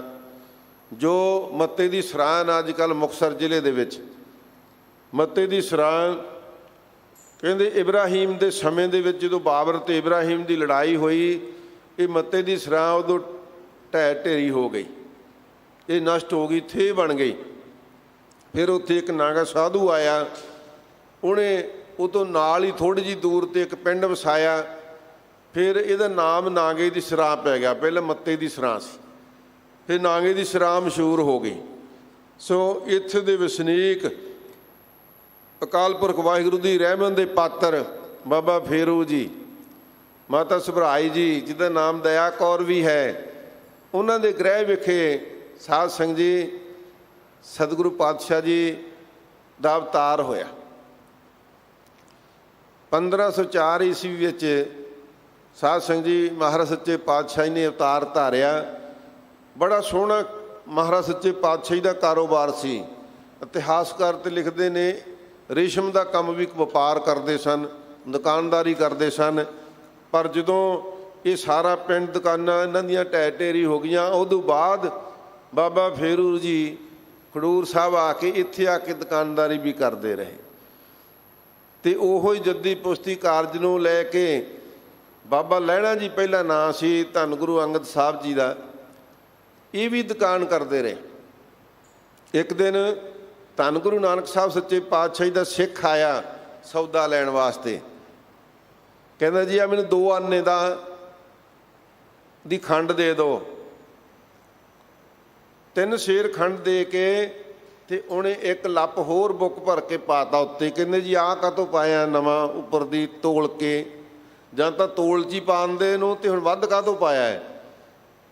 ਕਹਿੰਦੇ ਮੈਂ ਸੋਚਿਆ ਵੀ ਘੱਟ ਨਾ ਹੋਵੇ। ਕਹਿੰਦੇ ਸਾਹਮਣੇ ਤੋਲਿਆ ਤਾਂ ਹੈ, ਘੱਟ ਕਿਵੇਂ ਆ? ਕਹਿੰਦੇ ਮੈਂ ਇਹ ਨਹੀਂ ਲੈਣਾ, ਜੇ ਤੁਸੀਂ ਵੱਧ ਪਾਇਆ ਇਹ ਆਪਦਾ ਕੱਢ ਲਓ। ਕਹਿੰਦੇ ਵੀ ਤੂੰ ਪਹਿਲਾਂ ਗਾਹਕ ਇਹੋ ਜਿਹਾ ਆਇਆ ਜਿਹਨੇ ਇਹ ਗੱਲ ਕਹੀ ਹੈ। ਕਹਿੰਦੇ ਨਹੀਂ, ਧੰਨ ਗੁਰੂ ਨਾਨਕ ਸਾਹਿਬ ਸੱਚੇ ਪਾਤਸ਼ਾਹ ਦਾ, ਸਾਡੇ ਗੁਰੂ ਦਾ ਸਾਨੂੰ ਉਪਦੇਸ਼ ਹੈ ਕਿ ਪਰਾਇਆ ਹੱਕ ਨਹੀਂ ਲੈਣਾ। ਇਹ ਤੇਰਾ ਹੱਕ ਹੈ, ਮੈਂ ਕਿਉਂ ਲਵਾਂ? ਮੈਂ ਨਹੀਂ ਲੈਂਦਾ, ਕੱਢ ਇਹਨੂੰ। ਬੜਾ ਮਨ ਵਿੱਚ ਅਚਰਜ ਹੋਏ। ਕਹਿੰਦੇ ਕੌਣ ਹੈ ਤੁਹਾਡਾ ਗੁਰੂ ਜਿਹਨੇ ਏਡੀ ਵੱਡੀ ਮਹਾਨ ਸਿੱਖਿਆ ਦੇ ਦਿੱਤੀ? ਕਹਿੰਦੇ ਸਾਡਾ ਗੁਰੂ ਧੰਨ ਗੁਰੂ ਨਾਨਕ ਸਾਹਿਬ ਹੈ। ਅਤੇ ਕਹਿਣ ਲੱਗੇ ਕਿੱਥੇ ਨੇ ਅੱਜ ਕੱਲ੍ਹ ਉਹ? ਕਹਿੰਦੇ ਕਰਤਾਰਪੁਰ ਨੇ, ਖੇਤੀ ਕਰਦੇ ਨੇ। ਅੱਛਾ, ਫਿਰ ਕਹਿੰਦੇ ਦਰਸ਼ਨ ਕਰਾਂਗੇ ਜ਼ਰੂਰ। ਸਾਧ ਸੰਗਤ ਜੀ ਸਭ ਤੋਂ ਪਹਿਲਾਂ ਜਦੋਂ ਮਨ ਵਿੱਚ ਇਹ ਇੱਛਾ ਪੈਦਾ ਹੋ ਗਈ, ਲਾਗ ਲੱਗ ਗਈ, ਗੁਰਸਿੱਖ ਨੇ ਗੁਰਸਿੱਖੀ ਵੇਖ ਕੇ, ਭਾਈ ਗੁਰਦਾਸ ਜੀ ਐਵੇਂ ਨਹੀਂ ਲਿਖਦੇ ਗੁਰਸਿੱਖੀ ਬਾਰੀਕ ਹੈ, ਇੰਨੀ ਬਰੀਕ ਹੈ ਗੁਰੂ ਕੀ ਸਿੱਖੀ। ਸਾਧ ਸੰਗਤ ਤੋਲ ਦੇ ਉੱਪਰੋਂ ਹੀ ਏਡੀ ਵੱਡੀ ਕਿਰਪਾ ਹੋ ਗਈ, ਗੁਰਸਿੱਖੀ ਦਾ ਸਬਕ ਮਿਲ ਗਿਆ ਵੀ ਹੈ ਗੁਰਸਿੱਖ ਇਹੋ ਜਿਹੇ ਹੁੰਦੇ ਨੇ ਵੀ ਪਰਾਇਆ ਹੱਕ 1 ਲੱਪ ਵੀ ਨਹੀਂ ਲੈਣਾ। ਉੱਥੋਂ ਲਾਗ ਲੱਗ ਗਈ। ਦਰਸ਼ਨ ਕਰਨ ਵਾਸਤੇ ਚੱਲੇ, ਘੋੜੀ 'ਤੇ ਚੜ੍ਹ ਗਏ। ਜਦੋਂ ਜੂਹ ਵਿੱਚ ਪਹੁੰਚੇ ਤੇ ਕੌਤਕ ਧੰਨ ਗੁਰੂ ਨਾਨਕ ਸਾਹਿਬ ਜੀ ਆਪ ਹੀ ਵਰਤਾ ਰਹੇ ਨੇ। ਆਪ ਤੇ ਜਾਣੀ ਜਾਣ ਨੇ, ਪਤਾ ਲੱਗ ਗਿਆ ਕਿ ਸਾਡੇ ਅਨੰਦ ਸਿੱਖ ਆ ਰਹੇ ਨੇ, ਜਿਨ੍ਹਾਂ ਨੇ ਅੱਗੇ ਗੁਰਸਿੱਖੀ ਦੀ ਸੇਵਾ ਕਰਨੀ, ਉਹ ਆ ਰਹੇ ਨੇ। ਸਤਿਗੁਰੂ ਜੀ ਅੱਗੋਂ ਹੀ ਲੈਣ ਵਾਸਤੇ ਆ ਗਏ, ਪਰ ਦੱਸਿਆ ਕੁਝ ਨਹੀਂ।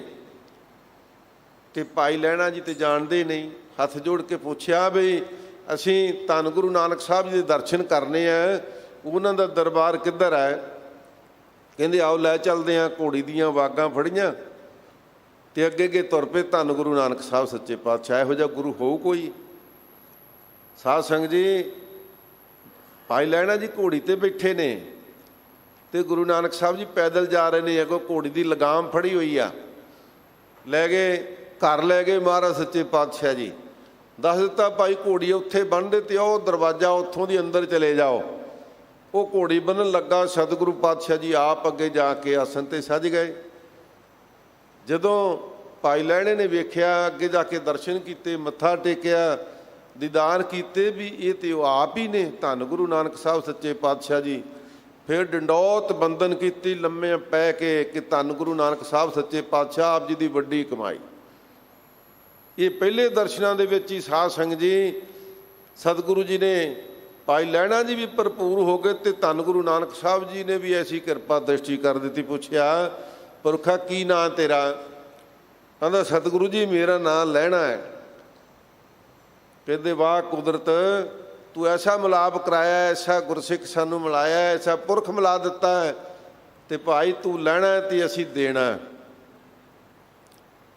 ਇਹ ਇੱਕ ਰਮਜ ਸੀ ਤੇ ਇਹ ਰਮਜ ਵਰਤਦਿਆਂ ਹੀ ਭਾਈ ਲਹਿਣੇ ਦੇ ਅੰਦਰ ਐਸੀ ਨਾਮ ਦੀ ਇੱਕ ਲਹਿਰ ਚੱਲੀ, ਨਾਮ ਦਾ ਦੀਵਾ ਜਾਗਿਆ, ਐਸੀ ਰੁਸ਼ਨਾਈ ਹੋਈ, ਪਰਮਾਤਮਾ ਦੀ ਜੋਤ ਦੇ ਵਿੱਚੋਂ ਐਸੀ ਇੱਕ ਜੋਤ ਪ੍ਰਗਟ ਹੋਈ ਕਿ ਉਹਨੇ ਸਤਿਗੁਰੂ ਪਾਤਸ਼ਾਹ ਜੀ ਨੂੰ ਤੱਕ ਲਿਆ। ਬਾਅਦ ਦੇ ਵਿੱਚ ਤੇ ਬੜੀਆਂ ਸਾਧ ਸੰਗਤ ਜੀ ਪਰਖਾਂ ਹੋਈਆਂ, ਇਹ ਤੇ ਸਾਨੂੰ ਵਿਖਾਉਣ ਨੂੰ ਸੀ ਨਾ, ਪਰ ਕਿਰਪਾ ਤਾਂ ਉਸ ਦਿਨ ਹੀ ਹੋ ਗਈ। ਬਾਕੀ ਦੁਨੀਆ ਵੀ ਅਸੀਂ ਉਦਾਹਰਨਾਂ ਦਿੰਦੇ ਹਾਂ ਕਿ ਗੁਰੂ ਦੇ ਸਾਹਿਬਜ਼ਾਦਿਆਂ ਨੇ ਇਹ ਗੱਲਾਂ ਨਹੀਂ ਮੰਨੀਆਂ, ਪਰ ਬਾਬਾ ਲਹਿਣਾ ਜੀ ਹਮੇਸ਼ਾ ਹੀ ਮੰਨਦੇ ਰਹੇ ਕਿਉਂਕਿ ਜੋਤ ਹੀ ਇੱਥੇ ਟਿਕਣੀ ਸੀ। ਸਾਧ ਸੰਗਤ ਜੀ ਅਨੇਕਾਂ ਵਾਰ ਸਤਿਗੁਰੂ ਪਾਤਸ਼ਾਹ ਜੀ ਦੂਸਰੀ ਵਾਰ ਦਰਸ਼ਨ ਕਰਨ ਆਏ ਤੇ ਧੰਨ ਗੁਰੂ ਨਾਨਕ ਸਾਹਿਬ ਜੀ ਖੇਤ ਦੇ ਵਿੱਚੋਂ, ਝੋਨੇ ਦੇ ਵਿੱਚੋਂ ਘਾਹ ਕੱਢ ਰਹੇ ਸੀ ਤੇ ਘਾਹ ਕੱਢਿਆ ਹੋਇਆ ਅੱਧਾ ਪਾਣੀ ਵਿੱਚ ਸੀ, ਅੱਧਾ ਵੱਟ ਦੇ ਉੱਤੇ ਸੀ। ਕਹਿੰਦੇ ਆ ਗਿਆ ਪੁਰਖਾਂ, ਆ ਘਾਹ ਦੀਆਂ ਪੰਡਾਂ ਚੁੱਕ ਲੈ। ਕੋਈ ਹੀਲ ਉਜਤ ਨਹੀਂ, ਘਾਹ ਦੀਆਂ ਪੰਡਾਂ ਸਿਰ ਤੇ ਚੁੰਦੀ, ਉਹ ਮਿੱਟੀ ਉਸੇ ਤਰ੍ਹਾਂ ਪਾਣੀ ਦੇ ਵਿੱਚੋਂ ਕੱਪੜੇ ਭਿੱਜ ਗਏ, ਘਰੇ ਚਲੇ ਗਏ ਉਸੇ ਤਰ੍ਹਾਂ ਹੀ।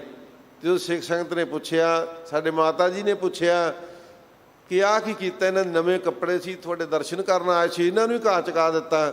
ਕਹਿੰਦੇ ਨਹੀਂ ਨਹੀਂ, ਤੁਹਾਨੂੰ ਨਹੀਂ ਲੱਗਦਾ ਵੀ ਇਹ ਕੱਪੜੇ ਭਿੱਜ ਗਏ, ਇਹਨਾਂ 'ਤੇ ਗਰਦਿਸ਼ ਪੈ ਗਈ, ਗਾਰਾ ਪੈ ਗਿਆ? ਨਹੀਂ, ਕਹਿੰਦੇ ਸਾਨੂੰ ਤਾਂ ਲੱਗਦਾ ਇਹਦੇ 'ਤੇ ਚੰਦਨ ਪਿਆ ਹੈ, ਇਹ ਘਾਹ ਨਹੀਂ ਚੁੱਕਿਆ, ਇਹਨਾਂ 'ਤੇ ਦੁਨੀਆ ਦਾ ਛੱਤਰ ਝੁੱਲ ਰਿਹਾ, ਲੋਕ ਪ੍ਰਲੋਕ ਦਾ ਛੱਤਰ ਝੁੱਲ ਰਿਹਾ ਹੈ। ਇਹ ਬਖਸ਼ਾਂ ਕਰ ਦਿੱਤੀਆਂ ਸਾਧ ਸੰਗਤ। ਅਨੇਕਾਂ ਵਾਰ ਸਤਿਗੁਰੂ ਪਾਤਸ਼ਾਹ ਦੇ ਇਹੋ ਜਿਹੀਆਂ ਮਹਾਰਾਜ ਸੱਚੇ ਪਾਤਸ਼ਾਹ ਜੀ ਨੇ ਜਦੋਂ ਵੀ ਹੁਕਮ ਕੀਤਾ, ਅੱਧੀ ਰਾਤ ਨੂੰ ਕਹਿ ਦਿੱਤਾ ਪੁਰਖਾ ਰਾਵੀ ਤੋਂ ਕੱਪੜੇ ਧੋ ਕੇ ਲਿਆਉਣੇ, ਕੋਈ ਉਜਤ ਨਹੀਂ, ਹੁਕਮ ਮੰਨ ਲਿਆ। ਸਾਧ ਸੰਗਤ ਜੀ ਅਨੇਕਾਂ ਹੀ ਪਰਖਾਂ ਦੇ ਵਿੱਚੋਂ ਕੱਢ ਕੇ ਮਹਾਰਾਜ ਸੱਚੇ ਪਾਤਸ਼ਾਹ ਜੀ ਨੇ ਸੋਨਾ ਬਣਾ ਕੇ ਫਿਰ ਗੁਰਤਾ ਗੱਦੀ ਦਿੱਤੀ। ਸਾਧ ਸੰਗਤ ਜੀ ਫਿਰ ਗੁਰਤਾ ਗੱਦੀ ਦੇ ਕੇ ਕਹਿ ਦਿੱਤਾ ਆਪ ਜੋਤੀ ਜੋਤ ਸਮਾਉਣ ਤੋਂ ਪਹਿਲਾਂ ਕਿ ਹੁਣ ਇਹ ਸੰਗਤਾਂ ਨੂੰ ਉਪਦੇਸ਼ ਦੇਣਗੇ, ਰੱਬੀ ਬਾਣੀ ਨਾਲ ਜੋੜਨਗੇ, ਰੱਬੀ ਬਾਣੀ ਉਚਾਰਨਗੇ, ਉਪਦੇਸ਼ ਦੇਣਗੇ ਤੇ ਇਹ ਸਾਡਾ ਹੀ ਸਰੂਪ ਹੋਣਗੇ। ਬੜੇ ਵਰ ਦਿੱਤੇ ਮਹਾਰਾਜ ਸੱਚੇ ਪਾਤਸ਼ਾਹ ਜੀ ਨੇ। ਸਾਧ ਸੰਗਤ ਜੀ ਬਹੁਤ ਛੋਟੀ ਉਮਰ ਦੇ ਵਿੱਚ 47 ਸਾਲ 11 ਮਹੀਨੇ 28 ਦਿਨ ਮਹਾਰਾਜ ਦੀ ਸੰਸਾਰਕ ਉਮਰ ਸੀ। ਉਹਦੇ ਵਿੱਚੋਂ ਮਹਾਰਾਜ ਸੱਚੇ ਪਾਤਸ਼ਾਹ ਜੀ ਨੇ ਸਾਧ ਸੰਗਤ ਜੀ 12 ਸਾਲ 9 ਮਹੀਨੇ ਤੇ 17 ਦਿਨ ਗੁਰਿਆਈ ਗੱਦੀ ਕੀਤੀ। ਇਸ ਗੁਰਤਾ ਗੱਦੀ ਤੇ ਸੁਭਾਏਮਾਨ ਰਹੇ ਤੇ ਮਹਾਰਾਜ ਸੱਚੇ ਪਾਤਸ਼ਾਹ ਜੀ ਜੇ ਧੁਰ ਕੀ ਬਾਣੀ ਧੰਨ ਗੁਰੂ ਗ੍ਰੰਥ ਸਾਹਿਬ ਵਿੱਚ ਅੰਕਿਤ ਹੈ, ਉਹਦੇ ਵਿੱਚ 63 ਸ਼ਬਦ ਸ਼ਲੋਕ ਧੰਨ ਗੁਰੂ ਅੰਗਦ ਸਾਹਿਬ ਸੱਚੇ ਪਾਤਸ਼ਾਹ ਜੀ ਨੇ ਆਪ ਕਿਰਪਾ ਕੀਤੀ ਹੈ। 63 ਸ਼ਲੋਕ ਉਚਾਰਨ ਕੀਤੇ ਨੇ ਜੋ ਗੁਰਬਾਣੀ ਵਿੱਚ ਦਰਜ ਹਨ। ਤੇ ਸਾਧ ਸੰਗਤ ਜੀ ਸਤਿਗੁਰੂ ਪਾਤਸ਼ਾਹ ਜੀ ਦੀ ਐਸੀ ਧੰਨ ਗੁਰੂ ਨਾਨਕ ਸਾਹਿਬ ਦੀ ਕਿਰਪਾ ਹੋਈ ਤੇ ਜਗਤ ਜਲੰਦੇ ਨੂੰ ਤਾਰਦਿਆਂ ਬੇਅੰਤ ਕੌਤਕ ਕਰਦਿਆਂ ਸਾਧ ਸੰਗਤ ਸਭ ਤੋਂ ਵੱਡਾ ਪਰਉਪਕਾਰ ਕੀਤਾ ਜੋ ਗੁਰਮੁਖੀ ਧੰਨ ਗੁਰੂ ਨਾਨਕ ਸਾਹਿਬ ਨੇ ਉਚਾਰਨ ਕੀਤੀ ਨਾ। ਮਹਾਰਾਜ ਨੇ ਪੱਟੀ ਲਿਖੀ, ਸ਼ਬਦ ਬਾਣੀ ਆਉਂਦੀ ਨਾ ਸਿਰਲੇਖ ਥੱਲੇ, ਪਰ ਉਹਨਾਂ ਅੱਖਰਾਂ ਦੀ ਬਣਤਰ ਧੰਨ ਗੁਰੂ ਅੰਗਦ ਸਾਹਿਬ ਸੱਚੇ ਪਾਤਸ਼ਾਹ ਜੀ ਨੇ ਖਡੂਰ ਸਾਹਿਬ ਵਿੱਚ ਉੱਥੇ ਬਿਰਾਜਮਾਨ ਹੋ ਕੇ ਮਹਾਰਾਜ ਸੱਚੇ ਪਾਤਸ਼ਾਹ ਜੀ ਨੇ ਉਚਾਰਨ ਕੀਤੀ ਸੀ। ਉੱਥੇ ਬਨਾਵਟ ਪੈਦਾ ਕੀਤੀ ਸੀ, ਅੱਖਰ ਪੈਦਾ ਕੀਤੇ, ਫੱਟੀਆਂ ਲੈ ਲੈ ਕੇ ਧਰਤੀ 'ਤੇ ਲੈ ਲਿਖ ਕੇ ਮਹਾਰਾਜ ਸੱਚੇ ਪਾਤਸ਼ਾਹ ਜੀ ਨੇ ਪੜ੍ਹਾਉਣਾ ਗੁਰਮੁਖੀ ਅੱਖਰ। ਜਿਹਨੇ ਗੁਰਮੁਖੀ ਅੱਖਰਾਂ ਵਿੱਚ ਬਾਣੀ ਉਚਾਰੀ, ਉਹਨਾਂ ਗੁਰਮੁਖੀ ਅੱਖਰਾਂ ਦੀ ਬਣਤਰ ਬਣਾਈ। ਇਹ ਬੜਾ ਮਹਾਨ ਕਠਿਨ ਕੰਮ ਸੀ ਸਾਧ ਸੰਗਤ, ਛੋਟਾ ਕੰਮ ਨਹੀਂ ਸੀ। ਫਿਰ ਉਹਦਾ ਪ੍ਰਚਾਰ ਕੀਤਾ। ਫਿਰ ਉਹਦੇ ਵਿੱਚ ਮਹਾਰਾਜ ਸੱਚੇ ਪਾਤਸ਼ਾਹ ਜੀ ਨੇ ਭਾਈ ਬਾਲਾ ਜੀ ਤੋਂ, ਭਾਈ ਮਰਦਾਨਾ ਜੀ ਤੋਂ ਇਤਿਹਾਸ ਵੀ ਲਿਖਾਇਆ ਤੇ ਬਾਣੀ ਵੀ ਲਿਖਾਈ। ਇਤਿਹਾਸ ਵੀ ਲਿਖਿਆ ਜੋ ਧੰਨ ਗੁਰੂ ਨਾਨਕ ਸਾਹਿਬ ਸੱਚੇ ਪਾਤਸ਼ਾਹ ਜੀ ਦੇ ਚਾਚਾ ਜੀ ਸਨ ਭਾਈ ਲਾਲੂ ਜੀ, ਤੋਂ ਉਹਨਾਂ ਦੇ ਪਾਸੋਂ ਸਾਧ ਸੰਗਤ ਜੀ ਪੂਰਾ ਇਤਿਹਾਸ ਧੰਨ ਗੁਰੂ ਨਾਨਕ ਸਾਹਿਬ ਜੀ ਦਾ ਲਿਖਿਆ, ਜਿਹਨੂੰ ਅਸੀਂ ਭਾਈ ਬਾਲੇ ਵਾਲੀ ਜਨਮ ਸਾਖੀ ਕਹਿੰਦੇ ਆ ਨਾ, ਉਹ ਧੰਨ ਗੁਰੂ ਨਾਨਕ ਸਾਹਿਬ ਜੀ ਨੇ ਜੋ ਆਪ ਸੁਣਿਆ, ਜੋ ਲਿਖਿਆ ਸੀ ਉਹ ਪੜ੍ਹਿਆ, ਤੇ ਕੁਝ ਆਪ ਕੋਲ ਬਹਿ ਕੇ ਭਾਈ ਬਾਲਾ ਜੀ ਤੋਂ, ਭਾਈ ਮਰਦਾਨਾ ਜੀ ਤੋਂ ਪੁੱਛ ਕੇ ਜੋ ਸਾਖੀਆਂ ਸੁਣੀਆਂ ਸੀ ਉਹ ਅੰਕਿਤ ਕੀਤੀਆਂ। ਇਹ ਆਪਣੇ ਸਾਹਮਣੇ ਇਤਿਹਾਸ ਲਿਖਾਇਆ। ਸਾਧ ਸੰਗਤ ਜੀ ਏਡੇ ਵੱਡੇ ਵੱਡੇ ਕਰਮ ਕੀਤੇ, ਤੇ ਫਿਰ ਜਦੋਂ ਉਪਦੇਸ਼ ਦਿੱਤਾ ਨਾ ਸਾਧ ਸੰਗਤ ਜੀ, ਉਪਦੇਸ਼ ਇੰਨਾ ਸੰਗਤ ਨੂੰ ਬਖਸ਼ਿਆ, ਜੋ ਜਪਜੀ ਸਾਹਿਬ ਮਹਾਰਾਜ ਸੱਚੇ ਪਾਤਸ਼ਾਹ ਜੀ ਨੇ ਉਚਾਰਨ ਕੀਤੀ ਨਾ, ਉਹਦਾ ਮਹੱਤਵ ਦਰਸਾਇਆ ਸਤਿਗੁਰੂ ਨੇ। ਧੰਨ ਗੁਰੂ ਅੰਗਦ ਸਾਹਿਬ ਜੀ ਨੇ ਇੱਕ ਲੋਹਾਰ ਕੰਮ ਕਰਦਾ ਸੀ, ਭਾਈ ਗੁੱਜਰ।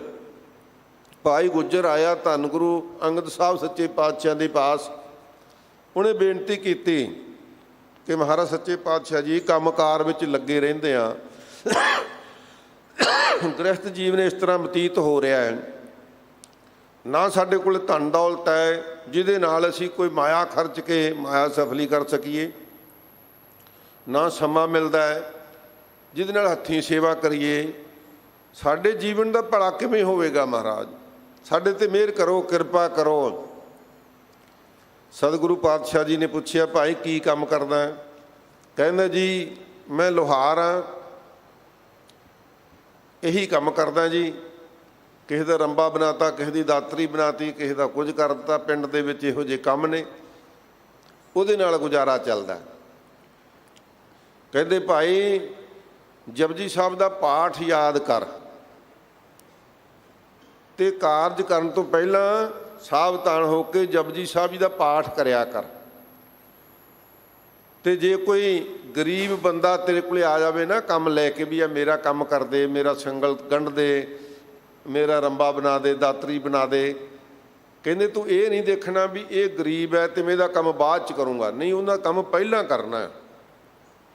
ਤੇ ਜੇ ਹੋ ਸਕੇ ਤਾਂ ਉਹਦੇ ਕੋਲੋਂ ਮਜ਼ਦੂਰੀ ਵੀ ਨਹੀਂ ਲੈਣੀ, ਪੈਸੇ ਨਹੀਂ ਲੈਣੇ। ਇਹ ਤੇਰਾ ਧਰਮ ਹੈ, ਕਰਮ ਦਾ ਧਰਮ ਹੈ ਭਾਈ। ਇਸ ਅਸੀਂ ਆਮ ਤੌਰ 'ਤੇ ਕਹਿੰਦੇ ਨਾ ਸਾਡਾ ਕਰਮ ਧਰਮ ਤੇ ਫਰਜ਼ ਹੈ। ਕੀ ਹੈ ਭਾਈ ਕਰਮ ਤੇ ਧਰਮ? ਕਹਿੰਦੇ ਤੇਰਾ ਕਰਮ ਹੈ ਲੋਹਾਰੀ ਦਾ, ਨਾਲ ਧਰਮ ਹੈ ਕਿ ਗਰੀਬ ਦਾ ਵੀ ਕੰਮ ਪਹਿਲਾਂ ਕਰਨਾ। ਜਦੋਂ ਫੇਰ ਦਰਸ਼ਨ ਕਰਨ ਵਾਸਤੇ ਆਇਆ, ਕਹਿੰਦਾ ਮਹਾਰਾਜ ਮੈਨੂੰ ਜਪਜੀ ਸਾਹਿਬ ਤੇ ਯਾਦ ਹੋ ਗਿਆ, ਆਪ ਜੀ ਦੀ ਕਿਰਪਾ ਹੋਈ ਹੈ। ਤੇ ਫਿਰ ਕਹਿੰਦੇ ਧੰਨ ਗੁਰੂ ਅੰਗਦ ਸਾਹਿਬ ਕਹਿੰਦੇ ਭਾਈ ਗੁੱਜਰ ਜੀ, ਤੂੰ ਜਪਜੀ ਸਾਹਿਬ ਦੇ ਪਾਠ ਸਾਰਾ ਦਿਨ ਕਰਿਆ ਕਰ, ਕਰੀ ਜਾਇਆ ਕਰ, ਕੰਮ ਵੀ ਕਰਿਆ ਕਰ। ਹੁਣ ਤੈਨੂੰ ਯਾਦ ਤੇ ਹੋ ਹੀ ਗਿਆ, ਤੇ ਤੂੰ ਸੁਰਤੀ ਨਾਲ ਜੋੜ ਜੋੜ ਕੇ ਪਾਠ ਕਰਨ ਲੱਗ ਪਿਆ, ਤੇ ਹੁਣ ਕੰਮ ਵੀ ਕਰਿਆ ਕਰ। ਜਿਵੇਂ ਬਾਣੀ ਵਿੱਚ ਸਤਿਗੁਰੂ ਜੀ ਨੇ ਫਰਮਾਇਆ ਨਾ, ਨਾਮਾ ਕਹਿ ਤਲੋਚਨਾ ਮੁਖ ਤੇ ਨਾਮ ਸੰਭਾਲ, ਹਾਥ ਪਾਉ ਕਰ ਕਾਮ ਸਭ ਚੀਤ ਨਿਰੰਜਨ ਨਾਲ। ਕਹਿੰਦੇ ਚਿੱਤ ਦੇ ਨਾਲ ਵਾਹਿਗੁਰੂ ਦਾ ਸਿਮਰਨ ਕਰਨਾ ਹੈ। ਕਹਿੰਦੇ ਜਪਜੀ ਸਾਹਿਬ ਪੜ੍ਹਿਆ ਕਰ, ਬਹੁਤ ਵੱਡਾ ਮਹਾਤਮ ਮਿਲੇਗਾ ਭਾਈ। ਮਹਾਰਾਜ ਸੱਚੇ ਪਾਤਸ਼ਾਹ ਜੀ, ਆਪ ਜੀ ਦੀ ਕਿਰਪਾ ਹੋਵੇ, ਆਪ ਜੀ ਦੀ ਦ੍ਰਿਸ਼ਟੀ ਹੋਵੇ ਤਾਂ ਮੈਂ ਆਪ ਜੀ ਦਾ ਬਚਨ ਪਾਲਾਂਗਾ। ਮਹਾਰਾਜ ਆਪ ਜੀ ਨੇ ਕਿਰਪਾ ਦ੍ਰਿਸ਼ਟੀ ਰੱਖਣੀ। ਸਤਿਗੁਰੂ ਜੀ ਨੇ ਬੜੇ ਵਾਰ ਦਿੱਤੇ, ਕਹਿੰਦੇ ਭਾਈ ਜਿਹੜਾ ਵੀ ਗੁਰਸਿੱਖ ਜਪਜੀ ਸਾਹਿਬ ਜੀ ਦਾ ਪਾਠ ਚਿੱਤ ਜੋੜ ਕੇ ਕਰੇਗਾ, ਸਾਰੇ ਹੀ ਕਾਰਜ ਰਾਸ ਹੋ ਜਾਣਗੇ। ਕਿ ਕੇਵਲ ਆ ਹੀ ਨਹੀਂ ਕਿ ਦੁਨੀਆ ਦੇ ਕਾਰਜ, ਕਹਿੰਦੇ ਜਿਹੜਾ ਭਈ ਪ੍ਰਾਪਤ ਮਾਨੁਖ ਦੇਹੁਰੀਆ, ਗੋਬਿੰਦ ਮਿਲ ਕੀ ਹੈ ਤੇਰੀ ਬਰੀਆ, ਇਹ ਕਾਰਜ ਵੀ ਰਾਸ ਹੋ ਜਾਵੇ। ਬ੍ਰਹਮ ਗਿਆਨ ਦੀ ਦਾਤ ਪ੍ਰਾਪਤ ਹੋ ਜਾਂਦੀ। ਕਹਿੰਦੇ ਜਿਹੜੇ ਜਪਜੀ ਸਾਹਿਬ ਦੇ ਨਾਲ ਚਿੱਤ ਜੋੜ ਲੈਂਦੇ ਨੇ, ਪ੍ਰੇਮ ਦੇ ਨਾਲ ਜਪਜੀ ਸਾਹਿਬ ਦੇ ਪਾਠ ਵਿੱਚ ਜੁੜ ਜਾਂਦੇ ਨੇ, ਏਡੀਆਂ ਵੱਡੀਆਂ ਦਾਤਾਂ ਪ੍ਰਾਪਤ ਹੋ ਜਾਂਦੀਆਂ। ਸਾਧ ਸੰਗਤ ਜੀ ਇਹੀ ਕਾਰਨ ਸੀ ਨਾ, ਜਿਹੜੇ ਗੁਰੂ ਕੇ ਸਿੱਖ ਸਿੱਖਿਆ ਲੈ ਕੇ ਗੁਰਬਾਣੀ ਦੇ ਵਿੱਚੋਂ ਆਪਾਂ ਇਤਿਹਾਸ ਪੜ੍ਹਦੇ ਹਾਂ। ਸ਼੍ਰੀਮਾਨ ਸੰਤ ਬਾਬਾ ਜਰਨੈਲ ਸਿੰਘ ਜੀ ਖਾਲਸਾ ਭਿੰਡਰਾਂ ਵਾਲੇ ਮਹਾਂਪੁਰਖ, ਜਦੋਂ ਇਹਨਾਂ ਨੂੰ ਇਹ ਸਿੱਖਿਆ ਮਿਲੀ, ਭਾਈ ਗੋਦੜੀਏ ਦੀ ਇੱਕ ਸਾਖੀ ਸੁਣੀ ਸੀ ਸ਼੍ਰੀਮਾਨ ਸੰਤ ਗਿਆਨੀ ਗੁਰਬਚਨ ਸਿੰਘ ਜੀ ਖਾਲਸਾ ਭਿੰਡਰਾਂ ਵਾਲੇ ਮਹਾਂਪੁਰਖਾਂ ਕੋਲੋਂ, ਕਿ ਭਾਈ 21 ਪਾਠ ਕਰਦਾ ਸੀ, ਨਾਲ ਸਾਰਾ ਦਿਨ ਕਾਰਜ ਕਿਰਤ ਕਰਦਿਆਂ। ਜਿਸ ਦਿਨ ਸਾਖੀ ਸੁਣੀ ਉਸ ਦਿਨ ਹੀ ਸਾਧ ਸੰਗਤ ਜੀ ਘਰੇ ਕੰਮ ਕਰਦਿਆਂ ਮਨ ਵਿੱਚ ਹੀ ਫੁਰਨਾ ਧਾਰ ਲਿਆ ਕਿ ਅੱਜ ਤੋਂ 21 ਪਾਠ ਜਪਜੀ ਸਾਹਿਬ ਦੇ ਕਰਨੇ ਆ। ਤੇ ਫਿਰ ਐਸੀ ਲੱਗਣ ਲੱਗੀ, ਪ੍ਰੇਮ ਦੇ ਨਾਲ ਪਾਠ ਕਰਦਿਆਂ ਪਤਾ ਨਾ ਲੱਗਿਆ ਕਰੇ ਵੀ 21 ਤੋਂ ਵੱਧ ਕਿੰਨੇ ਹੋ ਗਏ। ਫਿਰ ਨਿਯਮ ਬਣਾ ਲਿਆ ਕਿ 51 ਕਰਨੇ ਨੇ। ਫਿਰ ਨਿਯਮ ਬਣਾ ਲਿਆ ਕਿ 101 ਪਾਠ ਕਰਨਾ ਹੈ। ਸਾਧ ਸੰਗਤ ਜੀ ਫਿਰ ਇੱਕ ਵਾਰੀ ਨਹੀਂ, ਕੁਝ ਮਹੀਨੇ ਨਹੀਂ, ਸਾਨੂੰ ਤਾਂ ਬਿਮਾਨ ਹੋ ਜਾਂਦਾ ਨਾ ਵੀ ਅਸੀਂ ਹਫ਼ਤੇ ਦਾ ਸਪਤਾਹ ਜਾਪ ਰੱਖਿਆ ਜਾਂ ਅਸੀਂ ਚਲੀਸਾ ਰੱਖਿਆ ਜੀ 40 ਦਿਨ ਜਾਪ ਕਰ ਲਿਆ। ਨਹੀਂ ਭਾਈ, ਨਿਯਮ ਬਣਾ ਲਿਆ, ਨਿਯਮ ਵੀ ਇਹ ਕਰਨਾ ਹੀ ਆ, ਰੋਜ਼ ਹੀ ਕਰਨਾ ਹੈ। ਸਾਧ ਸੰਗਤ ਜੀ ਐਸਾ ਮਹਾਰਾਜ ਸੱਚੇ ਪਾਤਸ਼ਾਹ ਦੀ ਬਾਣੀ ਦਾ ਪ੍ਰਭਾਵ ਪਿਆ, ਫਿਰ ਘਰ ਦੇ ਵਿੱਚ ਉਤਰਾਅ ਚੜ੍ਹਾਅ ਵੀ ਆਏ, ਦੁੱਖ ਸੁੱਖ ਵੀ ਆਏ, ਖੁਸ਼ੀਆਂ ਗਮੀਆਂ ਵੀ ਆਈਆਂ। ਇੱਥੋਂ ਤੱਕ ਮੈਨੂੰ ਯਾਦ ਹੈ ਕਿ ਜਿਸ ਦਿਨ ਉਹਨਾਂ ਦਾ ਵਿਆਹ ਸੀ ਨਾ, ਆਨੰਦ ਕਾਰਜ ਸੀ, ਉਸ ਦਿਨ ਸ਼ਾਮ ਨੂੰ ਕਾਫੀ ਹਨੇਰਾ ਹੋ ਗਿਆ। ਮੈਂ ਤਾਂ ਉਦੋਂ ਛੋਟਾ ਸੀ, ਭੱਜੇ ਫਿਰਦੇ ਬੱਚਿਆਂ ਦੇ ਵਿੱਚ ਖੇਡਦੇ, ਅਤੇ ਮੈਂ ਕੋਲ ਦੀ ਲੰਘਣ ਲੱਗਾ, ਮੇਰੀ ਬਾਂਹ ਫੜ ਲਈ। ਬਾਂਹ ਫੜ ਕੇ ਮੈਨੂੰ ਕਹਿੰਦੇ, ਜਸਵੀਰ ਸਿਆ ਮੈਂ ਬਹੁਤ ਖੁਸ਼ ਹਾਂ ਅੱਜ। ਮੈਂ ਆਪਣੀ ਯਾਨੀ ਮਤ ਦੇ ਅਨੁਸਾਰ ਹੱਸ ਪਿਆ। ਮੈਂ ਕਿਹਾ ਚਾਚਾ ਤੇਰਾ ਵਿਆਹ ਹੋਇਆ, ਵਿਆਹ ਵਾਲੇ ਦਿਨ ਤਾਂ ਸਾਰੇ ਖੁਸ਼ ਹੀ ਹੁੰਦੇ ਆ। ਕਹਿੰਦਾ ਇਹ ਗੱਲ ਨਹੀਂ, ਤੂੰ ਮੇਰੀ ਗੱਲ ਹੀ ਨਹੀਂ ਸੁਣੀ, ਤੂੰ ਆਪਦੀਆਂ ਮਾਰਨ ਲੱਗ ਪਿਆ। ਮੈਂ ਫਿਰ ਗੰਭੀਰ ਹੋਇਆ, ਫਿਰ ਪੁੱਛਿਆ।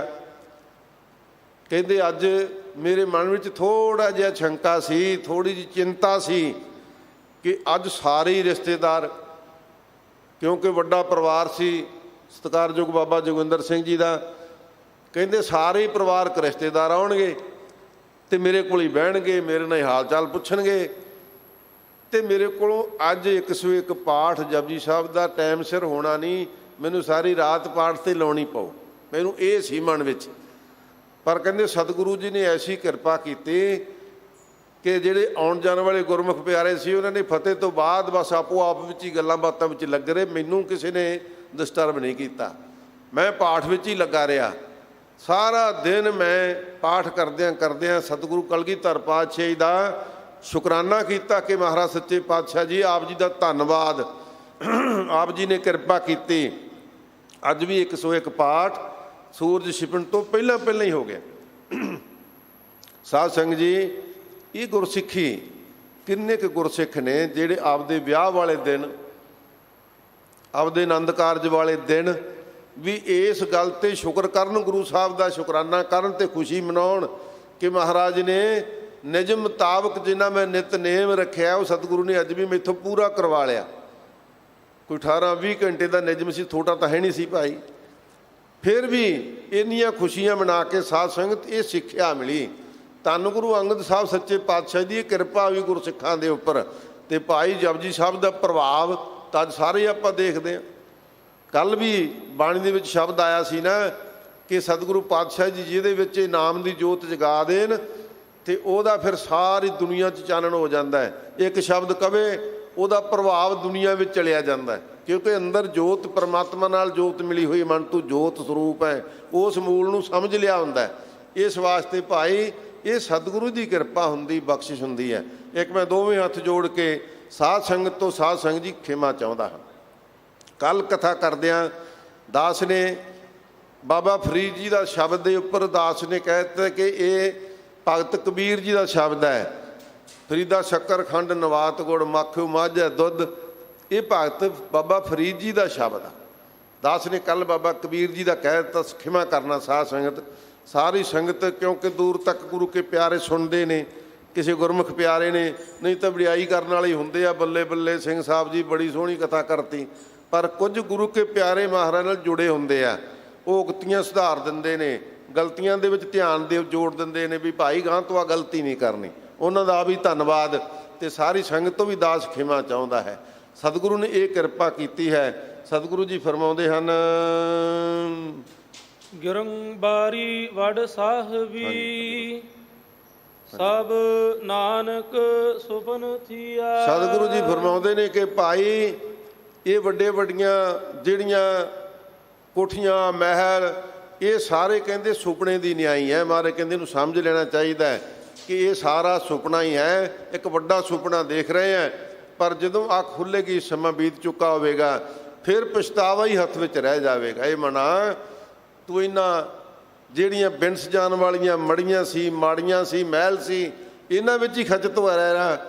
ਤੈਨੂੰ ਤਾਂ ਇੱਕ ਬਹੁਤ ਵੱਡਾ ਜ਼ਿੰਦਗੀ ਦਾ 84 ਲੱਖ ਜੂਨ ਦਾ ਗਹਿਣਾ ਦਿੱਤਾ ਸੀ ਮਨੁੱਖਾ ਜਨਮ, ਤੇ ਇਹ ਜਨਮ ਤੇਰਾ ਮਿੱਟੀ ਇਕੱਠੀ ਕਰਨ ਵਾਸਤੇ ਤਾਂ ਨਹੀਂ ਸੀ, ਖਾਕ ਇਕੱਠੀ ਕਰਨ ਵਾਸਤੇ ਤਾਂ ਨਹੀਂ ਸੀ, ਇਹ ਤੇ ਪਰਮਾਤਮਾ ਦਾ ਅਮੋਲਕ ਨਾਮ ਹੈ। ਉਸ ਨਾਮ ਨੂੰ ਜਪਣ ਵਾਸਤੇ ਤੈਨੂੰ ਇੱਕ ਇਹ ਗਹਿਣਾ ਦਿੱਤਾ ਸੀ ਮਨੁੱਖਾ ਜਨਮ, ਇਸ ਤੂੰ ਗਹਿਣੇ ਨੂੰ ਖਰਾਬ ਕਰ ਲਿਆ, ਮਿੱਟੀ ਵਿੱਚ ਹੀ ਮਿਲਾ ਦਿੱਤਾ।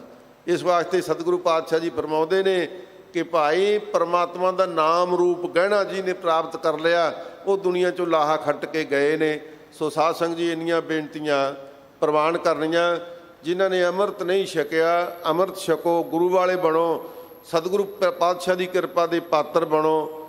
ਸਮੁੱਚੀ ਦਿੱਲੀ ਸਿੱਖ ਗੁਰਦੁਆਰਾ ਪ੍ਰਬੰਧਕ ਕਮੇਟੀ ਦੇ ਪ੍ਰਬੰਧਕਾਂ ਦਾ ਬਹੁਤ ਬਹੁਤ ਧੰਨਵਾਦ ਹੈ, ਜਿਨ੍ਹਾਂ ਨੇ ਭਾਈ ਇਸ ਭਾਗ ਸਮਾਂ ਬਖਸ਼ ਕੇ ਸਤਿਗੁਰੂ ਦੀ ਦਰ ਹਜ਼ੂਰੀ ਵਿੱਚ ਇਹ ਸੇਵਾ ਕਰਨ ਦਾ ਸਮਾਂ ਬਖਸ਼ਿਆ, ਸੰਗਤਾਂ ਦੇ ਦਰਸ਼ਨ ਬਖਸ਼ੇ ਹਨ। ਧੰਨ ਗੁਰੂ ਹਰਕ੍ਰਿਸ਼ਨ ਸਾਹਿਬ ਸੱਚੇ ਪਾਤਸ਼ਾਹ ਜੀ ਕਿਰਪਾ ਕਰਨ, ਭੁੱਲਾਂ ਚੁੱਕਾਂ ਦੀ ਖਿਮਾ ਬਖਸ਼ ਦੇਣ।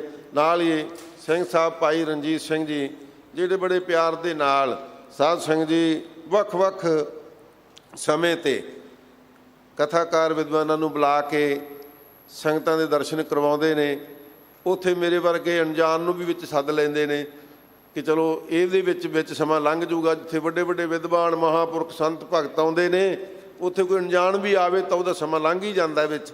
ਸੋ ਸਾਧ ਸੰਗਤ ਭੁੱਲਾਂ ਚੁੱਕਾਂ ਦੀ ਖਿਮਾ ਬਖਸ਼ਣੀ, ਸਤਿਗੁਰੂ ਜੀ ਕਿਰਪਾ ਕਰਨ।